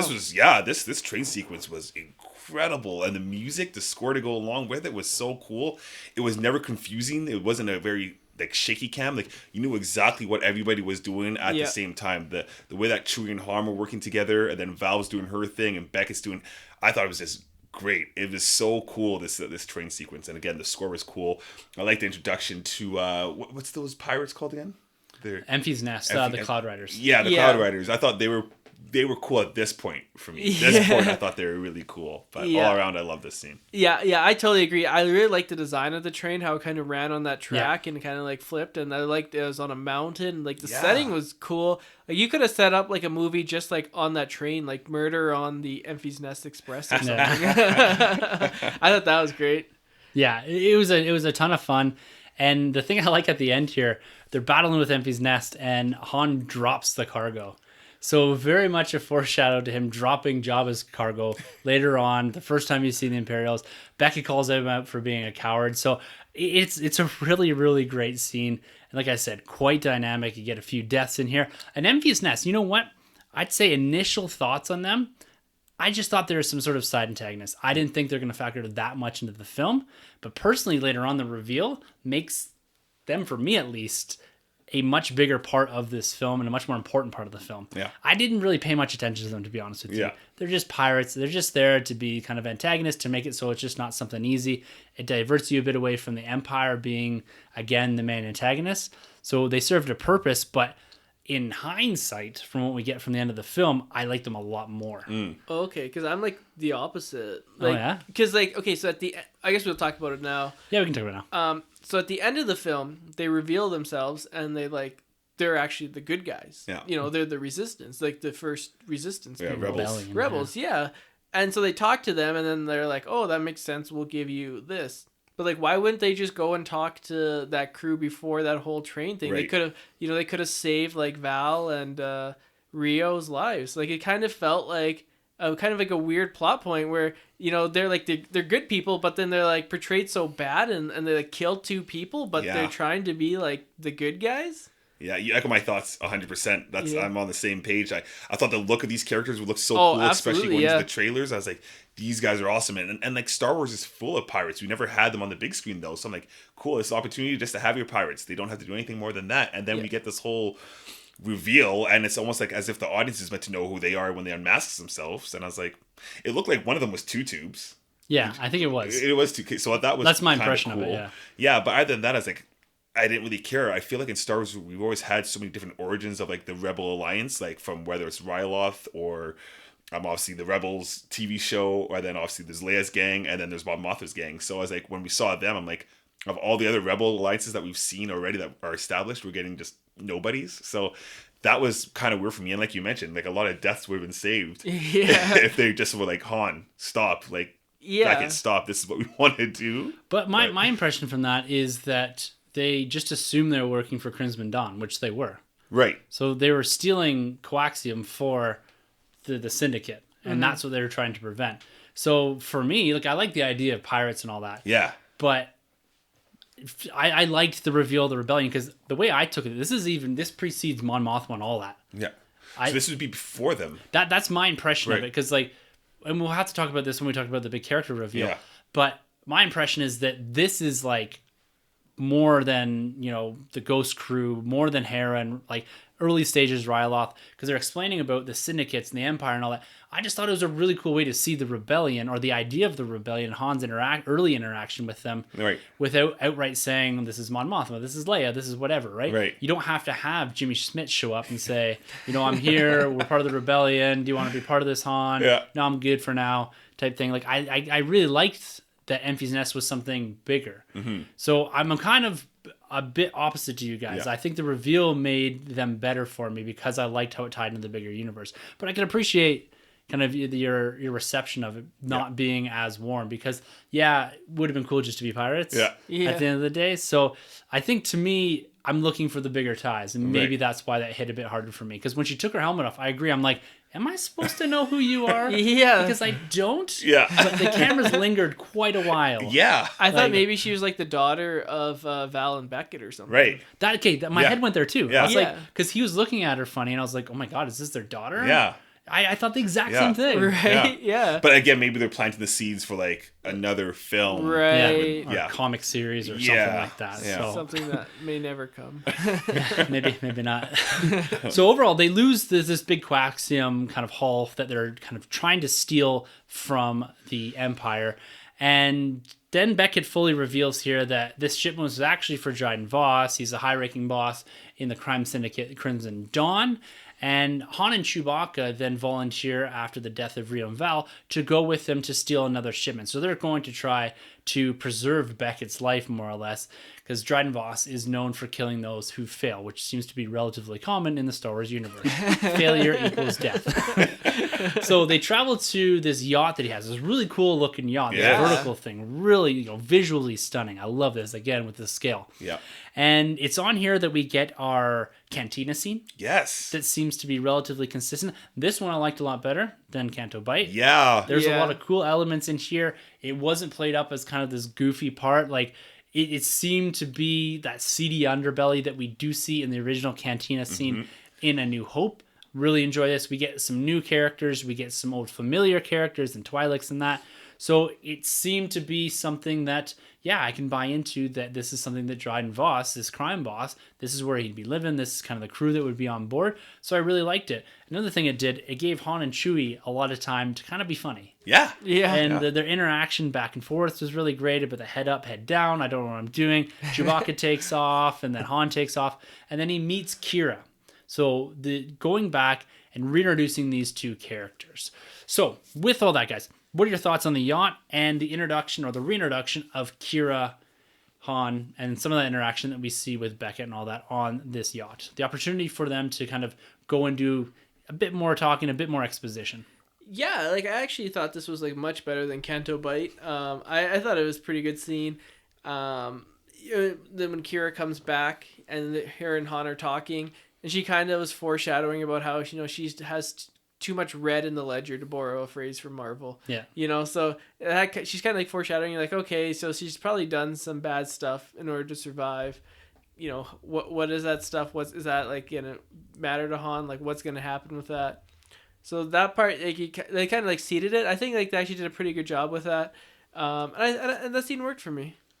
Yeah, I love this. Yeah, way better than Canto Bight. I love the look of this place, and they spent just enough time there. Yeah. You know, I that lady singing in the background, she had like that voice box built That was onto her face. I cool. thought that was like, genius how they came up with that. The design of all these different characters, and then I thought it's cool that Han's been looking for Kira and he wants to go back. You know, to get her, and then here she is right in front of him. I just thought that was so cool how that set up in this huge galaxy that she found him basically there. So that worked for me, and all around I love this. I love the design of the ship too on the outside. It's just really cool, fantastic looking. Yeah, really cool. And now it's here where I think we get some of the best Alden Ehrenreich as Han Solo. When he's sitting and he's negotiating with Beckett and with Dryden Voss about going to get the unrefined, and then we're going to take it over here and we're getting it refined, and we're going to do this all. Don't worry, I got it covered. That is Han Solo to me. Yes. Very, very much that I've got a plan. It's not really a plan, but it's fine. I'll take care of it on the way. Yeah. That screams Han Solo to me. And you get that quite a few times in the film, but this here to me is one of my favorite interactions that we get. And he's just glowing this character. Like, I can't believe how well he's done here. Like, he portrays Han not as well. You're never going to match up to Harrison Ford, but as a young Han Solo, I get a lot from this scene, and I get a lot from this actor. Oh, yeah. I'm right there with you. I'd had a huge smile on my face just seeing this guy perform as a young Han Solo. And it just makes sense that he's not going to be the Han Solo that we all know, that Harrison Ford, but he's in the makings of that. Yes. And it just works so well on screen how they captured it. You mentioned him doing the whole bargaining chip with Beckett and Voss. And it's so cool because we're seeing him learning these things, these steps. We see him do it over and over again, you know, and the confidence in himself to do so. Overcommitting on everything. Yeah. It's brilliant. Love it. Yeah, totally agree. So now Dryden Voss, this is the character, the big bad of the film, or one of the big bads of the film. There's always another big bad, right? Oh, yeah. Do you buy him as a credible villain? Like he's pretty cool. He's someone that was brought in last minute in Paul Bettany. This is originally supposed to be Michael K. Williams, the character. He couldn't come back for the reshoots, so they had to recast and restructure this character. Now, the look is pretty cool. Was it me, or did the scars light up when he got mad? I thought so, yeah. Because so you saw that too? They did. They went on to say he's actually like, he looks human, but he's actually an alien of some sort. Because when he dies, he kind of like crumbles into something weird. Oh, I didn't catch that part. Like it's not just Paul Bettany laying there anymore. Yeah, it's something like, it kind of looks like you know when the shapeshifter dies in Attack of the Clones and she kind of like molds up. It looks kind of like that. Okay, yeah, because it did say he's alien because his eyes also light up and whatnot. Yeah, so, okay. Yeah. So did you buy this guy as kind of the credible villain for this film? You know, it's interesting you say that. You're like, who is like the main villain of this film? Like, it's almost at times it doesn't seem like there is a villain. Like, this guy's in it for a bit and then he's out for long stretches. It's like, is there an actual like big baddie in this film? I guess this would be the big baddie, if you will. He worked, but I would have liked to see more. He was kind of like in it, and then he was out for like, as I said, long stretches, and then they do another side adventure, and then he's in it again. Like, he probably only has 5-6 minutes of screen time. Yeah.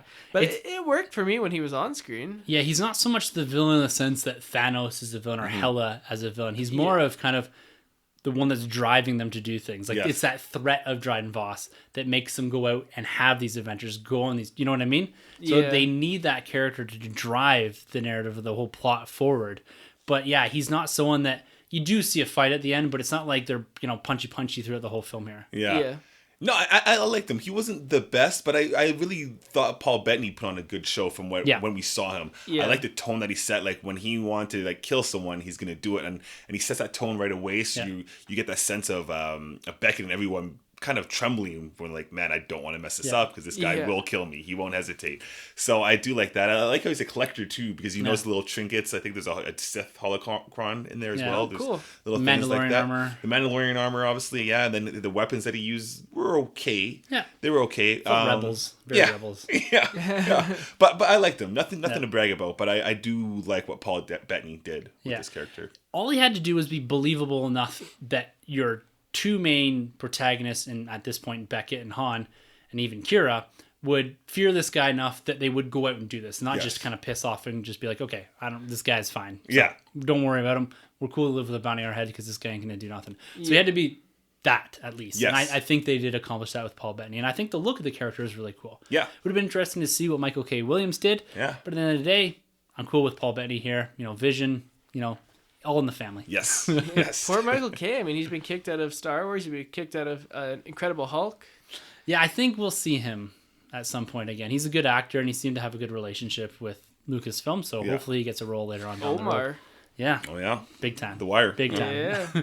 So it's in the scene, too, that we get the reveal that Kira is actually Dryden Voss's lieutenant, his main lieutenant. So she's been working for him. We see the tattoo on her wrist. So there's a bigger and broader backstory to Kira that we don't get much of. We get a tease of it later on, but we don't know much about Kira going forward, other than the fact that she's assigned to Han, Chewbacca, and Beckett to go on this big plan that Han's kind of laid out in front of them.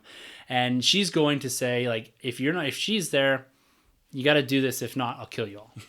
And he's serious. Yeah, he is very serious. And what she does, she provides the link between Han Solo, Chewbacca, and Beckett to Donald Glover's Lando. So she introduces them to the character, to the human that is going to provide them with the ship that's going to get them over to Kessel to steal this unrefined quaxium.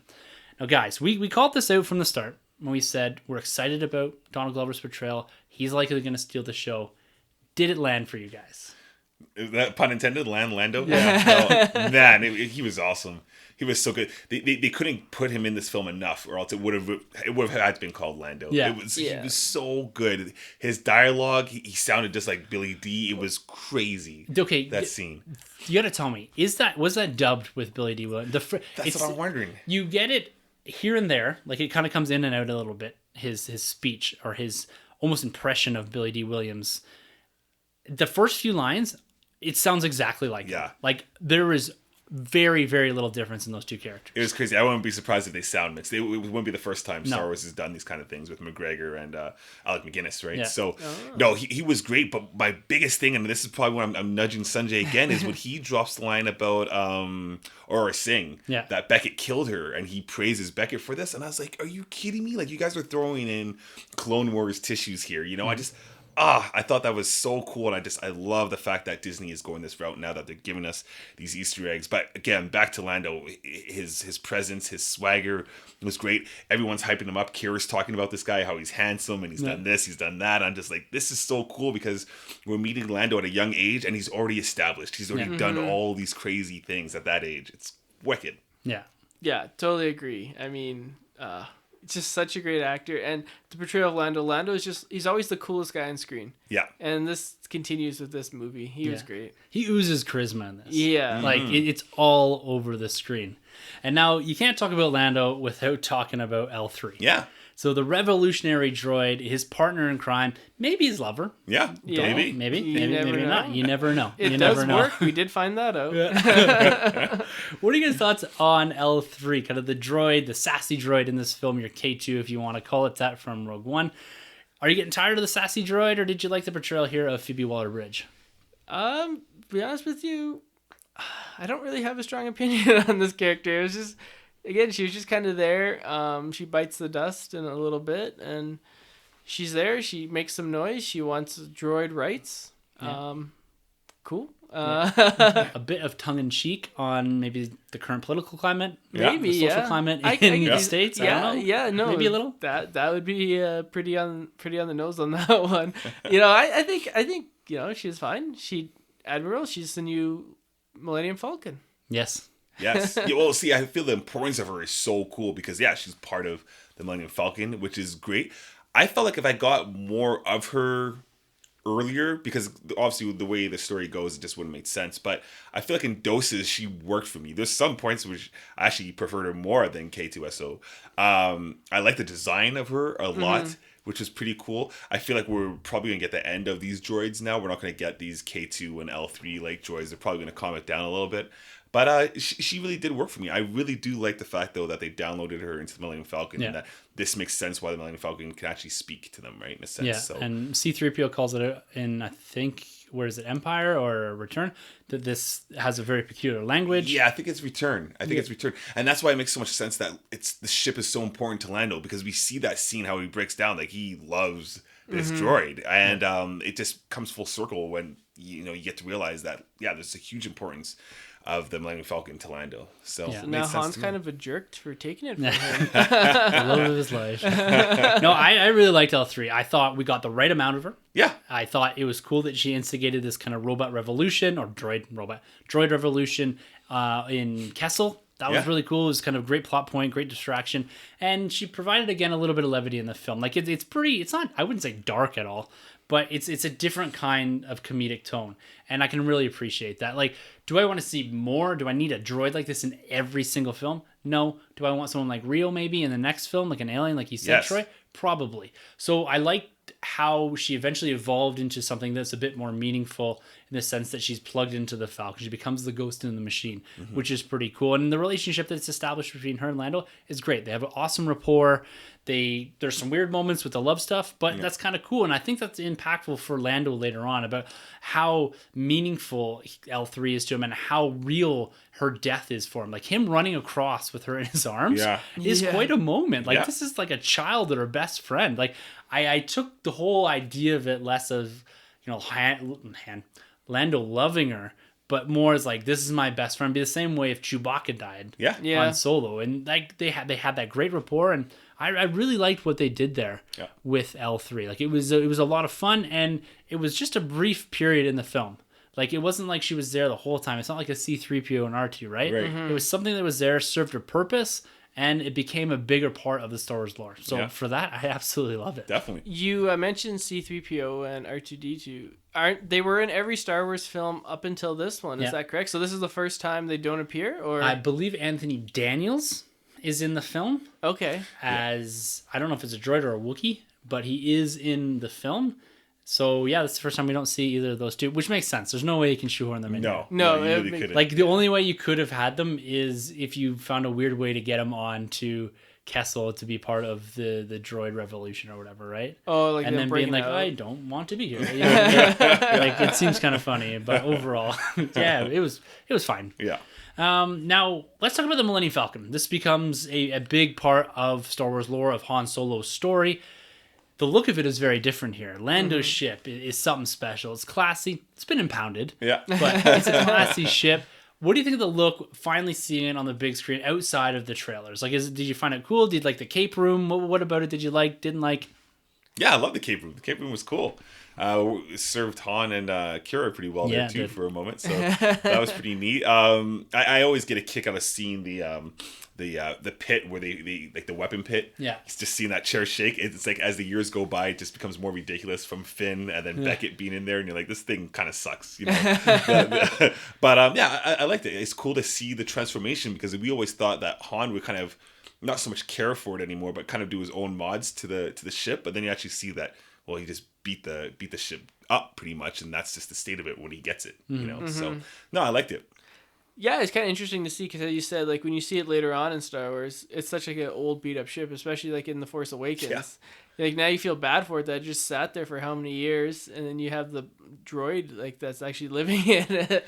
But it was nice to see like a brand new Millennium Falcon. It was cool, and the ship looks beautiful with the room and the capes were awesome. Yeah. Yeah, definitely. I really like seeing kind of the initial stages of the Falcon, even when they're playing. I can't remember what it's called, that chessboard. Yeah. And Chewie tries Oh, to swipe yeah. them away. Really cool because several callbacks to that. Yeah. Throughout the whole trilogy of films or whatever you want to call it, saga films. Yeah. So I really like that. I really like how they established as being, this is the character in Star Wars, and this is another big piece as to why we get it. And the look of it, I love the look of it, yeah. but also like how they transformed it into the ship that we're more familiar with going forward in the Star Yeah. Wars universe. Because we get this revolution. They eventually get the coaxium. We get some weird looking Wookiees. So, Yeah. which kind of harken back to a bit more Planet of the Apes style Right. of ape. Yeah.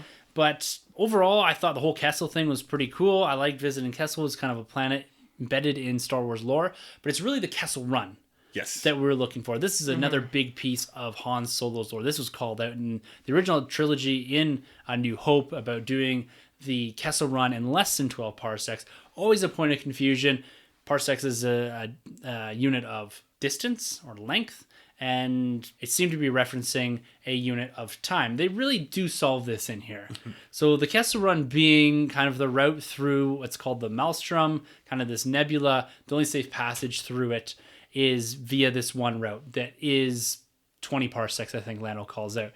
and it's Solo kind of diverting into the Maelstrom, going towards these black holes and doing it in less distance. So he's done the Kessel Run in what he calls less than or around 12 parsecs if you round down. Yeah. So I think it was really cool that we got on the screen for the first time the Kessel Run. Did it land for you guys? Did that lore, did that 40 plus years of thinking about what the Kessel Run is, did that work for you?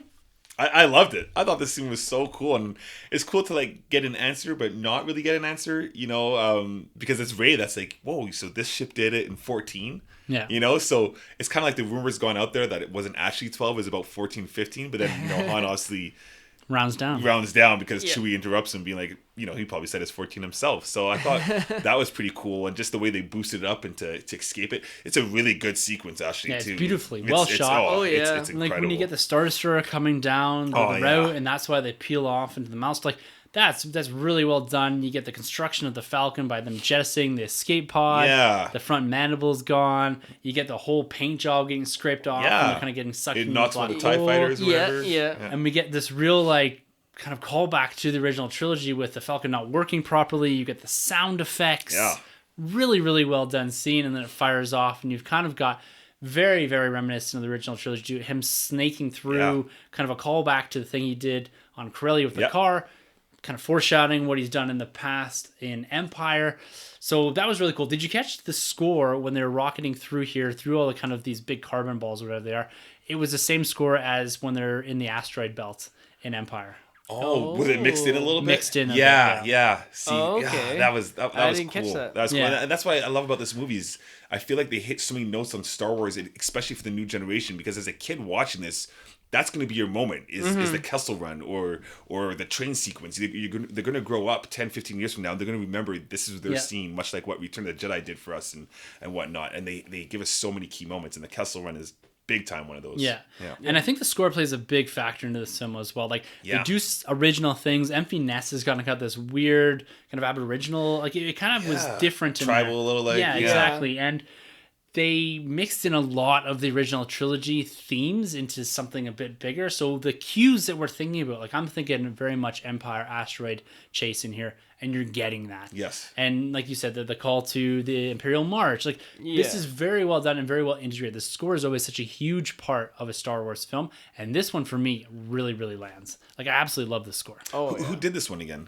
I can't remember. John Williams had a piece of it or had a hand in it, and I can't remember the guy's name. I'll say maybe John Powell or something like that. Because John Williams helped with the solo theme. Yeah, I couldn't pick that out. Yeah, I was trying to find that. So that's something I have to go back to maybe on the soundtrack and that. So, but overall, it was fantastic. Yeah, the score. I like this one more than the Rogue One score for sure. I think I have to see it again, but I'm pretty close to that as well. On first viewing, I like this one better. Yeah. Overall, I think. So, all right, guys. Well, we're on our way to Vandor. So this is kind of our last stop in the film. The Falcon itself does beat Dryden Voss. That's where they plan to meet with the unrefined Quaxium. It gets refined there, so this is something that they do accomplish. But they're tracked by Enfys Nest to Vandor. And this is where we get Lando kind of pissing off for the last time. He kind of leaves after being frustrated with the damage to the Falcon, the injury that he sustained during the Kessel Revolution or whatever you want to call it.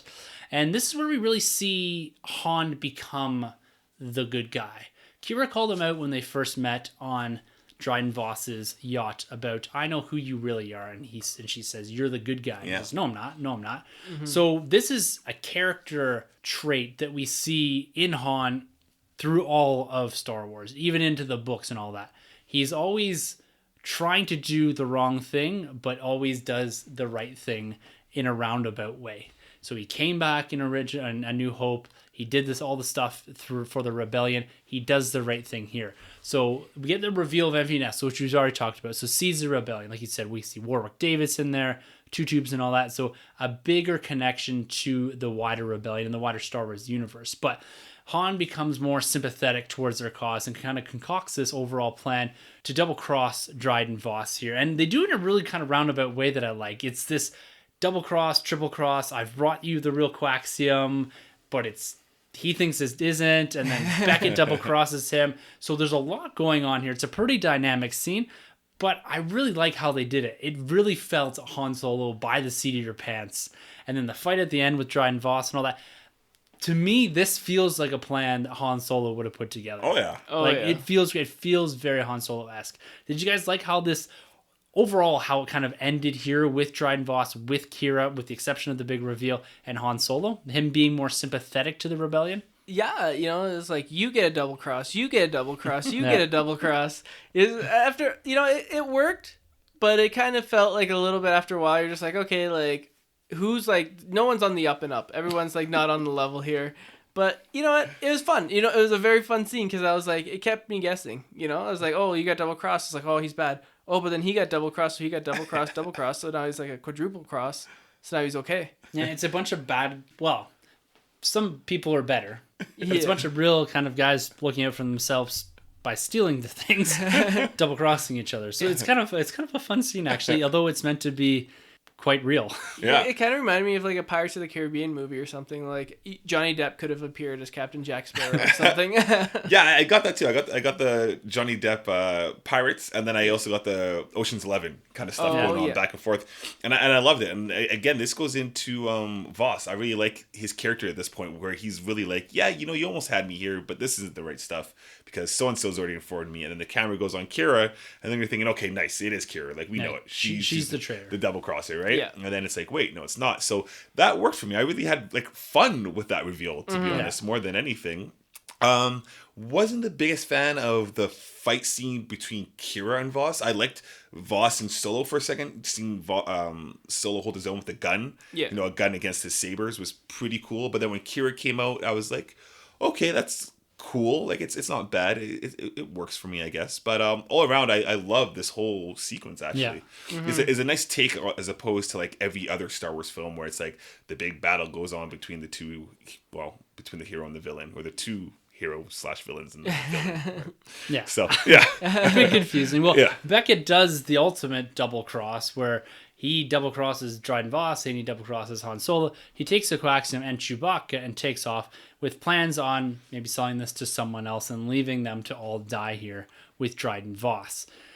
And eventually we see the battle kind of come to fruition with Kira killing Voss and then Han, at Kira's request, going and chasing after Beckett and Chewbacca. And this is where we kind of get that reference to Han shooting first. Yes. Beckett offers up some advice towards the end of the film here about, you figure he was going to say, yo, we shoot first, right? Mm-hmm. Something to that effect, but they never really quite get there. So we do see the end of Beckett here. We also see Kira kind of floating off in the distance. So Han Solo is left on his own here with Chewbacca with some information at hand. That there's a gangster on Tatooine. I called that out. Yes. And they kind of fly off.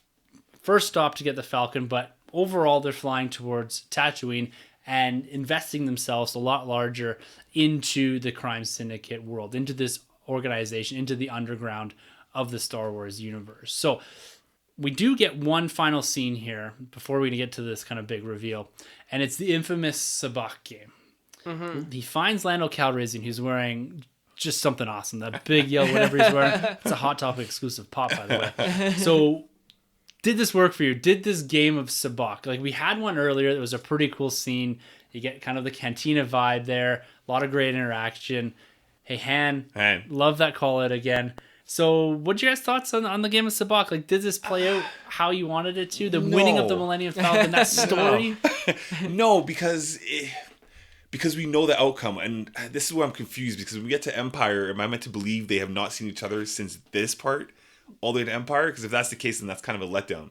Because in Empire, Lando's pissed with Han. He's like, you double crossing whatever, you took my ship. And you're like, well, Han really screwed over Lando. But then you're like, well, not really, Lando. Like, you were playing Han the whole time. So, it's not that big of a deal in a sense. So I thought it was going to be something way more like scoundrel-like from Han's perspective. Yeah. I've got a feeling that this isn't the last time the ship changes hands, maybe. I'm not sure. Okay. Like, they're definitely implying this, but there needs to be more backstory. Like, they've literally spent 2 days together. Yeah. Mm-hmm. They've done a lot, but when you see them in Empire, there's an assumption that there's a much larger backstory. Yeah. Yeah. And I want more of that. Yeah. And I don't know, is that in Last Shot maybe? I don't know if there's some stuff I don't know. I think goes on in that book. Happens most of at least before. But I have to believe there's something bigger here. Yeah. Like there's a bigger story behind this. Is this the game of Sabacc? Probably. But is there more to the double crossing between Lando and Han? I think so. Yeah. I'd like to believe so, at least. I hope so. And that's why I was worried about with this film, with his anthology films. I feel like you need to wrap those things up in there instead of banking on giving us a sequel, because we most likely won't get a sequel in this film unless if they just did a Lando spin-off. But even then, they still got to be careful, right? The one thing I had a question about is Han Solo's dice.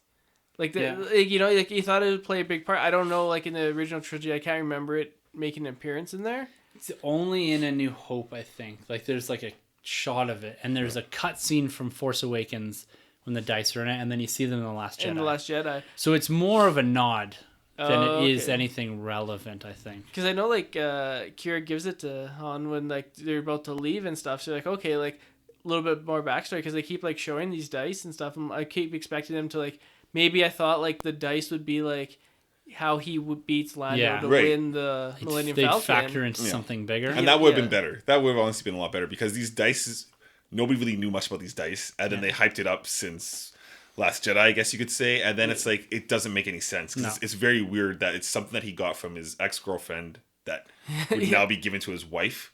From Luke. Like that like double crossed him, and it's just like that's the last thing she'd probably want from her. You know what I mean? It just didn't work for me. They should have played a bit more significance. I agree. Yeah, in the overall idea of what or how he won the Sabacc game, or if it was something. You know what I mean? Mm-hmm. And I don't know what came first. I don't know if it Last Jedi was like, hey, let's pick that up, or if the Han Solo film was like, let's do this for the Last Jedi. Do you know what I mean? Like, I don't know which. It serves as a wider nod, but it's implied that there's something bigger, because they did weigh into some significance, because even Ben picks them up and knows what they are. Yeah. Or Kylo, right? Yeah, exactly. So it was kind of a weird thread that they didn't really run with too much. Yeah. I agree with you on that one. Yeah. So let's talk about this last, what I'm going to call mid-credit scene here. It's not really a mid-credit scene, but it very much feels like one. Oh yeah. Very Marvel-esque, and this is the Marvel-esque tease that was kind of thrown out there from the world premiere. And alone aboard the yacht, Kira does call Voss's boss, the bigger boss. There's always a bigger boss, like I said in Star Wars. And it's revealed to be Maul. Yes. Yeah. I damn near ripped my wife's hand off with this. I this totally caught me off guard. I really loved it though. Oh yeah. I thought it was so cool. Like, you see the legs, the robotic legs, the hood's up, he pulls it down, and you're like, wow. Whoa. The lightsaber that he pulls in is a lightsaber from Rebels. Yeah. It's incredible. Like, did you guys have that same reaction? Like, this is one of my favorite cameos of all time. This was nuts. This was absolutely nuts. I remember, it's classic Star Wars. We get the hologram, and I think we hear the voice first. Yeah. But I see the legs, and instantly... Sam Witwer that does the voice. Yeah, that's right. And instantly I bumped my wife. I'm like, that's Maul, because it's just the robotic legs. And I just keyed in. I'm like, it can't be the Empire. It can't be Vader. And I was just like, Maul, this is crazy. What is Maul doing in this film? And then again, I feel sorry for Sunjay, because I start nudging Sunjay. Like, this is nuts. Next time you're sitting beside him, too. I thought it was so cool. Like, just a fantastic cameo. But then it leaves another thing dangling. Like, what are they seeing with this? Because we've had Maul come back constantly throughout Star Wars. His story wrapped up last year with Rebels, obviously. And then as a general audience, you're like, wait, I thought this guy died in episode 1. That was my thinking. Right? So then you're wondering, does this take place before episode 1? Or you're wondering, how the heck did this guy survive? And then at the same time, I'm like, I'm glad Disney did this, because Kevin Feige's been training the audience to, like, just Google it. Just Google it, like we do this with the comic books all the times. We do this with Marvel movies all the time. So it's just like, have some fun and just research it. And I think this was so cool. So I'm so glad Disney did this. Yeah. Love this. So this doesn't take place before episode 1? So, okay, let's this you're going to have to help me out here, Troy, because there's a little confusion from my end a little bit too. So in the timeline, this takes place after Revenge of the Sith. So in between episodes 3 and 4, probably a bit closer to episode 4. We're talking maybe... based off of kind of the seat of the rebellion, I'm going to say like 7 years before the events of A New Hope. Okay. And you had 18 years there between episode 3 and episode 4. So we're still quite a ways out from Rogue One, episode 4, but quite well removed from episode 3. We know from the Clone Wars that post episode 1 and his apparent death, He is revived in the Clone Wars. He has a big part in the Clone Wars, and he does show back up in Star Wars Rebels and has quite a large arc in there as well. Very important arc. I'm not going to spoil any of that. So he is essentially present up to almost A New Hope. So he's alive all through there. The part I'm confused at, because my assumption originally, and I had to go back and look and see where all this fell, was this was a reference to the Shadow Council. Right. Or Shadow Collective, sorry. Yeah. And that was a collective of crime syndicates that Maul essentially ran. So this was composed of Black Sun, the Pike Syndicate, which is mentioned in here, the Hutts, the Death Watch, the Night Brothers, and now you can throw in Crimson Dawn into this. But that all kind of dissolved during the Clone Wars, correct? Well, yeah, a little bit afterwards, because in the Clone Wars, they didn't get to finish up, but he is captured by Palpatine. Palpatine kills his brother, Savage Press? Yeah, Savage Press, yeah. Yeah, and so then Maul is left captured from Palpatine, but then he escapes, and he continues to do more stuff with Death Watch, because he's never really started anything. He's kind of just joined them, but he's led them. But this crime... The crime syndicate. Or the Crimson Dawn is his, I feel like, is his own thing that he's finally established on his own. Right, okay. So the Death Watch was more of the Mandalorian stuff. Yeah. And then you have the Hutts and all that. Yeah. So I took it more as he was a leader of this collective. Right. Like of all the syndicates. So if you take like an Illuminati of crime syndicates, he was kind of the leader of it. Exactly. So that's, I think, what they're seeding more is, and this is, my guess would be they're going to pick this up either in Favreau's series or in Benioff and Weiss's series, and the idea of the crime syndicate. So you're going to look at the Pikes, the Crimson Dawn, all of this, and Maul's going to be essentially, no, I don't want to say you're Thanos or Emperor, but he's going to be kind of the figurehead of all these crime syndicates. So you're going to visit the Hutts, you're going to visit all this, and Maul's going to have a piece in this. The problem is, it's a very big thread that's kind of left dangling. Yeah, and it's a hard place to put him, because we know in Rebels, not spoiling anything, but there's a certain period, especially when we get the Ahsoka episode, Twilight Apprentice, he's been on Mandalore, or not Mandalore, sorry, he's been on Malachor for quite some time. You know, like something's gone on there where he's not in power anymore. So I'm wondering what's going on, because I believe the lightsaber he has, isn't it the Inquisitor's lightsaber? Which doesn't make any sense, because when we see him... It's not like the round Inquisitor lightsaber. It's the one he has in Rebels that has kind of the claw that comes off the edge of it. Yeah. So yeah, it's going to be... The difficult part about Maul is that he's got so much canonical story that's been told around him that they're trying to fit into a very small window without overstepping the Clone Wars or Rebels. So they've got a very narrow window to tell a bigger story with Maul. Well, it's the Rebels gap that I'm having an issue with. Where do you fit that? Because right now, like after Dathomir, he's escaped, right? So that's fine. Yes, it's all before Rebels, but it's like the time is getting very close to that meeting on Malachor. Yeah. So it's like they have to bridge that gap, because something's happened where he's pretty old on Malachor. He's become the old master. Or whatever, the Yoda in reverse in a sense, right? Whereas here he doesn't look that older, but not to that point. Yeah, exactly. Right? So yeah, they've got some work to do. I love the reveal though. Oh, incredible. I thought it was a lot of fun. And you know what? Could this lead into a Fett film? Could this connect to a bigger universe? Could this connect to a TV show or something like that? I really think so. Yeah. So I think, like, spoilers for Infinity War here, but we already said that was kind of off after a month. But between the Red Skull reveal and this reveal, back-to-back films, like, heart-stopping. It's massive. Like, red faces are getting revealed. This is massive. Who else has a red face that'll come out next? Don't know. I think we got them all. There's only two. Red Hulk. Yeah. Revan. Give us Revan next. Oh, the red helmet. Revan. That would have been something, eh? That would have been imagine that. Mind blown. Yeah. Anyways, I think that kind of wraps it up for the review here. I think we got through most of it.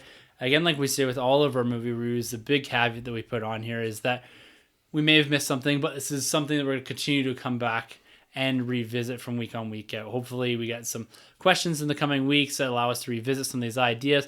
And if you yourself have some ideas, or if we've missed something, if you want us to comment on something in a bit broader sense, you can always email us at thenerdroom@gmail.com. You can hit us up on Facebook or at YouTube. You can also grab us on Twitter. Our handles are always at the end of the episode. And be sure to hit us up at thenerdroom.net. You can find all our podcasts there, and you can also contact us through the contacts page. But with that being said, guys, the last thing that we always do on our reviews is our recommendations. So I gotta ask, do you guys recommend Solo, a Star Wars story? I do actually, and I recommend not going to see it solo because it needs lots of money for me to win the box office fantasy. Seriously though, yeah, absolutely, I recommend it. I may have been overly critical with some nitpicks, but they were just like minor things that didn't take away my overall enjoyment of the film. You know, when they're going on, I kind of like stopped for a second. I was like, well, what about this? But then after, the movie moves at such a breakneck pace that you kind of forget about it and you're on to the next thing. And the action is great. It just, it just goes, and it's a lot of fun. Like, this movie is a lot of fun. I enjoyed myself at the theater. It's definitely like a good summer flick. Like, this is a perfect popcorn film. Yeah. And this is going to be a movie that's going to be great on TV, when it shows up on TV, wherever it's at, you're just going to watch it to the end. Because there's so much fun and so many good moments coming through. So absolutely recommend it. Yeah, check it out. Yeah, I'll definitely recommend it. Highly recommend this film. It's fantastic. Alden Ehrenreich does such a great job. Give this kid all the credit because he had tough shoes to fill, and I think he nailed it in every way. Lando is fantastic.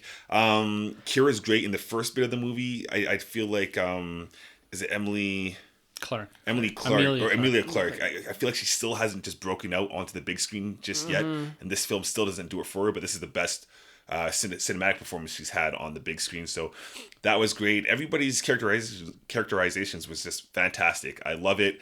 It's a must-see just to see Maul out there, and you get the whole Duel of Fates score too in the background. Like, that's a must-see, man. An order, like a Star Wars order, I think I still go Empire number 1, obviously, all day. I love Force Awakens, so that is number 2. Revenge of the Sith for me will always sit around number 3.